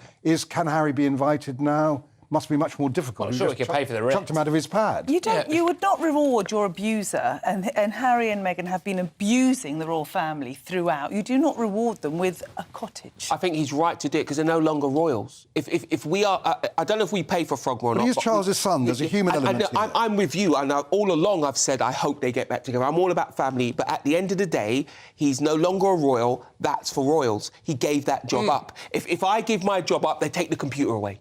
Yeah, right. Yeah. This is his version of the computer. It's not your dad taking the computer away, though, is it? Well, I tell you what now, I'll give my dad a chance. Well, we're on brand. We're on brand. So because The Sun continues coverage of its story on Harry and Meghan being booted from Frogmore, not a cottage, King Charles has reportedly given the pair until after the coronation to pack their bags and leave. See, window of opportunity for the coronation. The headline simply reads, "You're off." There we are. I just think, are they not just trying to, yet again, have their cake and eat it? If they cannot understand that, I think, winding up the nation, actually, frankly, calling a lot of us racists and mugging us off on the way out and saying it's not a safe place to live, then trashing our royal family, which also, by definition, damages Britain on the world stage, and coining it off the process, I'm sorry, you lose your gaff in Patrick Christie's Britain. Anyway, coming up, can you guess why Ed Sheeran has been nominated for Greatest Britain or Union Jackass by one of my panellists? Find out in the crowning moments of the show, as I do crown today's Greatest Britain and Union Jackass. But next, in Uncancelled, Corrie star Charlie Lawson. I've always wanted to meet this guy. Charlie Lawson has his say on the Quran drama. That's next. What could go wrong?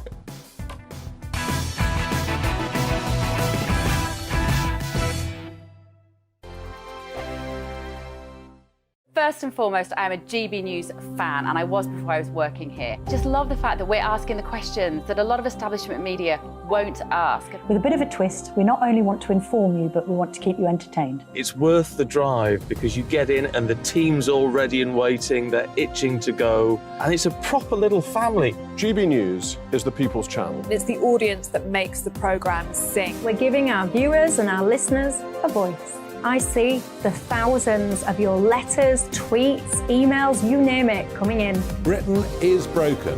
How on earth did we get into this mess? But more importantly, how do we get out of it? The establishment had their chance. Now we're here to represent you. It's time for something different.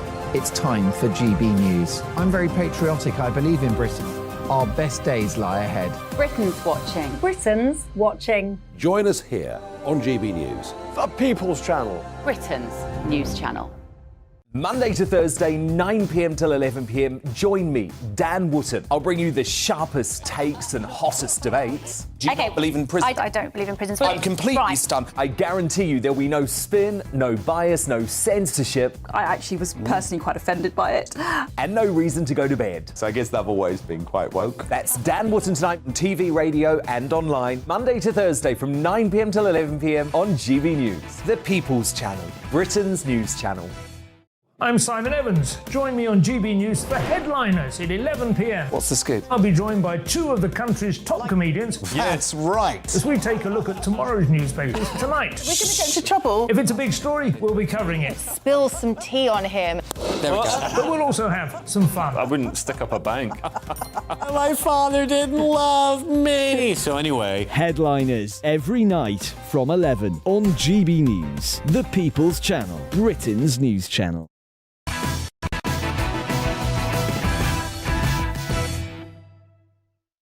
It's time now for Uncancelled, where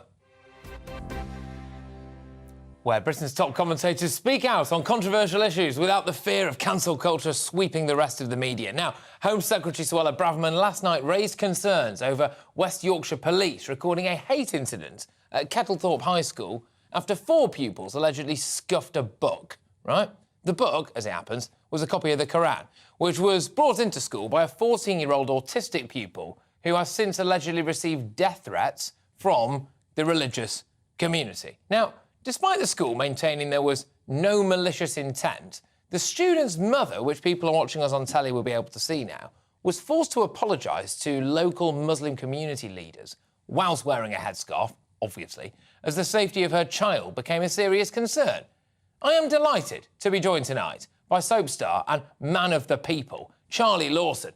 Charlie there he is. Good stuff. Charlie, look, I'm sorry, but this story makes me genuinely angry. Let's just deal first things first, OK? They wouldn't have acted like this if it was the Bible, would they? No, it wouldn't have even come up for conversation. We don't have a blasphemy law in this country, thank the bloody Lord. Anyway, but the point is, Paddy, there's been a lot of mistakes made here. The first one is that whoever it was got wind of this has told the headmaster, and the headmaster and the school, they've made a decision, totally the wrong decision. They could have kept this in-house.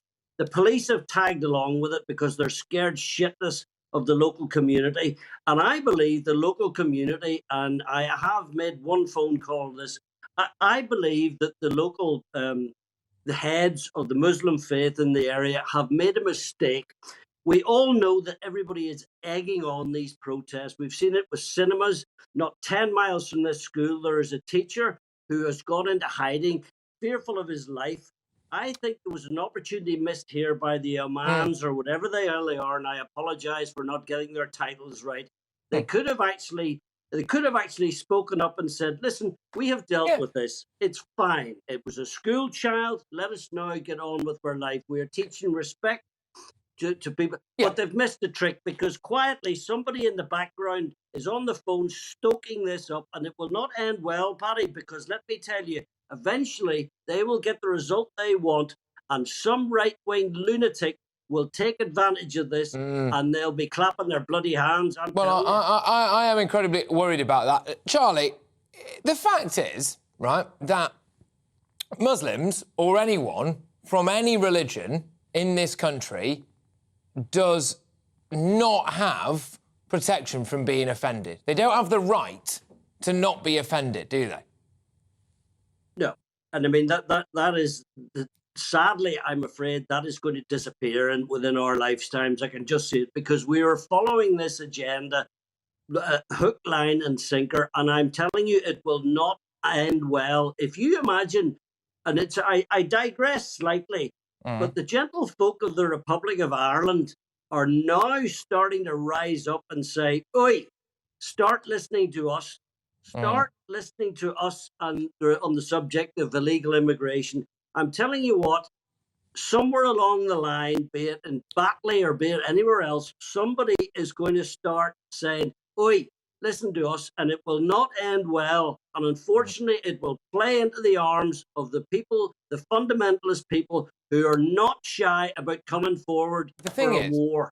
The thing is, Charlie, that the police, clearly, and we've seen this numerous times, and we did see it with grooming gangs as well, they were far too afraid of stoking racial tensions to actually do anything. Now the police have got involved, they felt the necessity for the mother of this autistic boy, who, let's be honest, I mean, barely even damaged a Quran, anyway, to go to a mosque. The police have supposedly gone to a mosque. They've had to satisfy, get this, a group of adults, right, that they are taking seriously the idea that a child in a school might have scuffed their religious book. I mean, some would argue that that in itself is laughable, but the real core reason behind this is because they don't want to offend people. And here we go, because this leads us nicely, Charlie, into our next story, which we want you to cover, which is the Young Vic Theatre whacking a trigger warning onto a play, the handling of cooked eggs. So their production of Further Than the Furthest Thing contains themes of xenophobia, infant homicide, but virtue-signalling producers have decided that eggs could also upset their audience, stating the warning is there for anyone with an egg allergy. Oh, have a day off. An egg allergy, as cooked eggs, Do you know what? are handled during the show. You're going to have to take it from here, mate. Yeah, my industry is wonderful and I love it, but they're very, very good at making complete pricks of themselves. I mean, all right, you know, if John Cleese is prepared to go along with the fact that he says, not that we'll ever see it again, but, you know, there should be a warning in front of faulty towers, that fine, OK, as long as it's worded sensibly. Most of us will just yawn and think, oh, Christ's sake, get on with it. But it seems to me, it appears to me that the theatre-going audience, because the Globe Theatre have started doing this as well, but some buck idiot somewhere has decided that, oh, well, there might be some plunkers out there. And forgive me, if looking at an egg gives you a nervous breakdown, I do apologise, OK? But I suspect there's very few of you has a nervous... Anyway, but the point is that you're making fools of yourselves. Yeah. This is my industry, my beloved industry, and you're looking like a load of cocks. I mean, I tell you what, Charlie, you can come back. Charlie Lawson there, thank you very, very much. I'll see you around. All right, take it easy, mate. Thank you so much, Charlie Lawson. I mean, that was very, very, very much on Castle, wasn't it? Right, there we go. Now, it's time to reveal today's greatest Britain and Union jackass. Why not? Whew, with me to reveal theirs is my superstar panel, Tonya Buxton, Sean Bailey and Nigel Nelson. What do we do first? We do Greatest Britain first, shall we? Is that right? Yes, we do. Tonya, do your Greatest Britain first for us, please. So my Greatest Britain is my friend Laura Dodsworth, who wrote State of Fear. She was completely and utterly right on the nudge and the lies that were going on in government at the time, and she deserves an award. OK, fair enough. Sean, go on, Sean Bailey. My Greatest Britain is Ed Sheeran and his wife, who talked about the depression and pain they suffered through her last pregnancy, as she had a tumour that couldn't be dealt with until she delivered the baby. And it just reminded me, no matter who you are, how rich or famous you are, it's all about family. And of course, he's one of our homegrown talents. Oh, OK, Nigel, go on. Yeah, mine's Sir Chris Whitty, who did his best to save lives and then just got ignored by ministers, and he's not complained about it since. Right. Well, it's interesting. It's interesting. I'm going to go for Laura Dodsworth. OK, I think in light of today's revelations as well... I was going to say all good choices. 2 out of 3 ain't bad. But yes, OK, so I'm going to go for Laura Dodsworth. Today's Greatest Britain. There we go. So it's an early one on the board for Tonya. Tonya, I'll stick with you now. Who's your Union jackass? Well, it can only be Matt Hancock, because he lied to all of us, and he lied to Dan Wootton, so he deserves to have that Jackass award. Yes, indeed. He lied to the man who, frankly, sits in this chair a lot more better and professionally than I do, and how dare he? Sean, go on. My honorary Union jackass is, of course, TikTok. These videos that have gone viral of school riots, encouraging other children in other parts of the country to get involved in a riot is ridiculous. This app is dangerous to our children. It's time to look at a ban. TikTok. Oh, That would have been a topic in itself, actually, Sean. Nigel, go on. Yeah, mine is the Care Minister, Helen Waitley, who didn't care about the feelings of relatives of people in care homes by spending the afternoon in the Commons trying to kick the Matt Hancock scandal into the long grass. Oh, OK, all right. Well, look, I get all of those ones. I think that on today's show, given the revelations that came out earlier on, it would be pretty wild if I didn't go for double Tonya. It's Matt Hancock. There we go. So today's Union Jackass is, of course, Little Matty Hancock. So there we go. Thank you very much, all of you. I must say that was a sparkling edition of Greatest Britain and Union Jackass. Well, look, ladies and gentlemen, thank you very, very much for putting up with me. I am, of course, not Dan Wootton, but I will be back tomorrow from 9 p.m. It'll be wild as ever. Make sure you tune in. Next up, though, it's Headliners. Good night.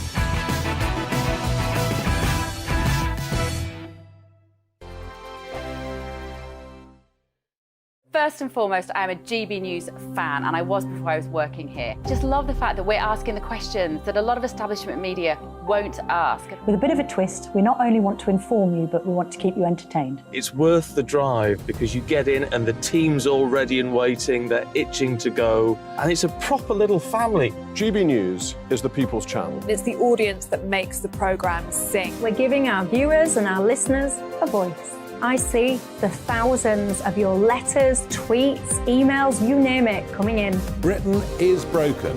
How on earth did we get into this mess? But more importantly, how do we get out of it? The establishment had their chance. Now we're here to represent you. It's time for something different. It's time for GB News. I'm very patriotic. I believe in Britain. Our best days lie ahead. Britain's watching. Britain's watching. Join us here on GB News. The People's Channel. Britain's news channel.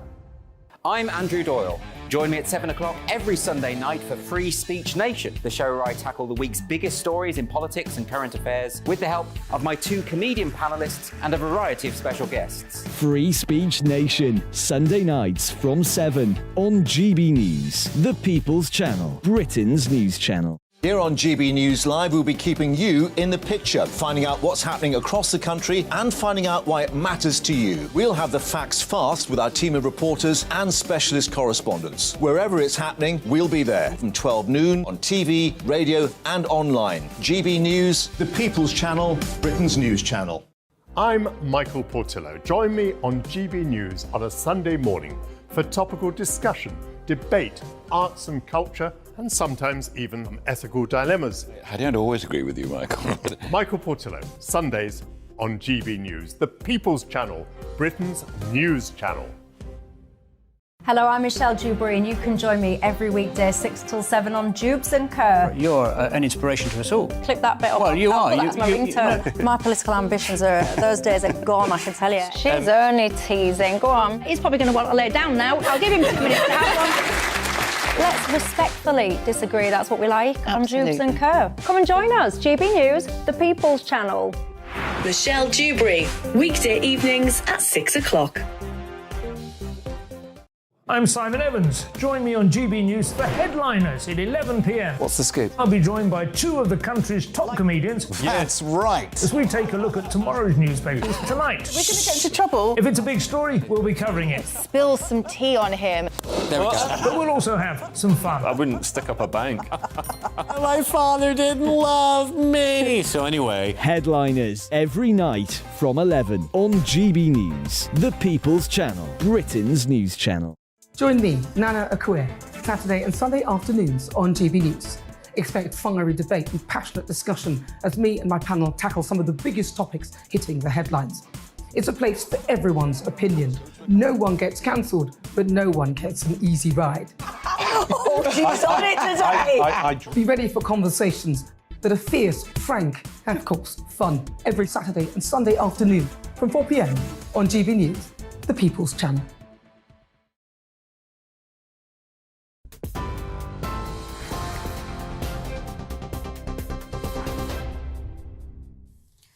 Good evening, I'm Tatiana Sanchez in the GB newsroom. Police searching for the missing baby of Constance Martin and Mark Gordon say the remains of a baby have been found close to where the couple were arrested. Martin and Gordon had been missing since the 5th of January until their arrest on Monday night. Police have said the pair remain in custody after an application for a 36-hour extension to detain them. The newborn's parents, who spent 53 days on the run, have been further arrested on suspicion of gross negligence manslaughter. It's my very sad duty to update this afternoon. Police officers searching a wooded area close to where Constance and Mark Gordon were arrested discovered the remains of a baby. A post-mortem examination will be held in due course. A crime scene is in place and work at the location is expected to continue for some time. This is an outcome that myself and that many officers who have been part of this search had hoped would not happen. The parents of a morbidly obese 16-year-old girl have been jailed for gross negligence manslaughter in the first televised court hearing in Wales. Kayla Titford was found dead at her home in Newton in 2020 after suffering from an infection caused by extreme obesity. At the time of her death, she weighed nearly 23 stone. She had a BMI of 70. Her mother admitted the charge and was jailed for 6 years. Her father, who pled not guilty, was sentenced to 7 years and 6 months. The Prime Minister says we must wait for the results of the official inquiry before judging the government's handling of the COVID pandemic. It comes after The Telegraph claimed former Health Secretary Matt Hancock rejected advice from the Chief Medical Officer to test all residents before allowing them to enter a care home. A spokesperson for Mr Hancock says thousands of his WhatsApp messages have been stolen and doctored to create a false story. And the Duke and Duchess of Sussex have been asked to vacate their UK residence. That's according to the couple's spokesperson. It comes just weeks after the release of Harry's memoir Spare. The spokesperson said a request has been made for them to give up their residence at Frogmore Cottage in Windsor. Reports have claimed the move was sanctioned by the King. The Duke and Duchess are living in California after quitting life as working royals in 2020. TV, online and DAB Plus radio. This is GB News. Now it's over to headliners.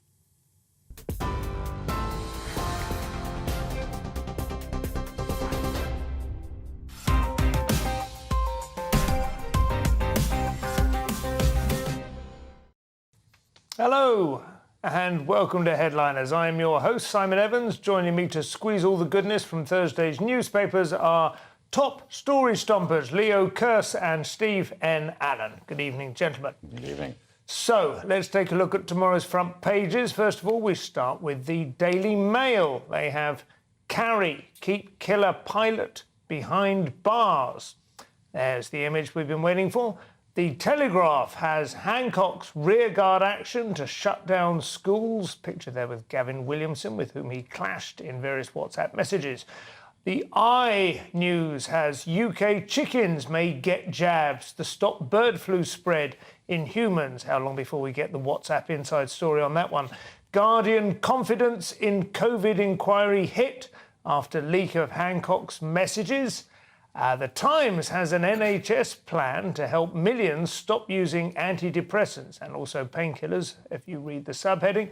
And finally, the Daily Star. Can we phone a friend, please? They are anticipating the end of Jeremy Clarkson on the hot seat for Who Wants to Be a Millionaire. So those are your front pages.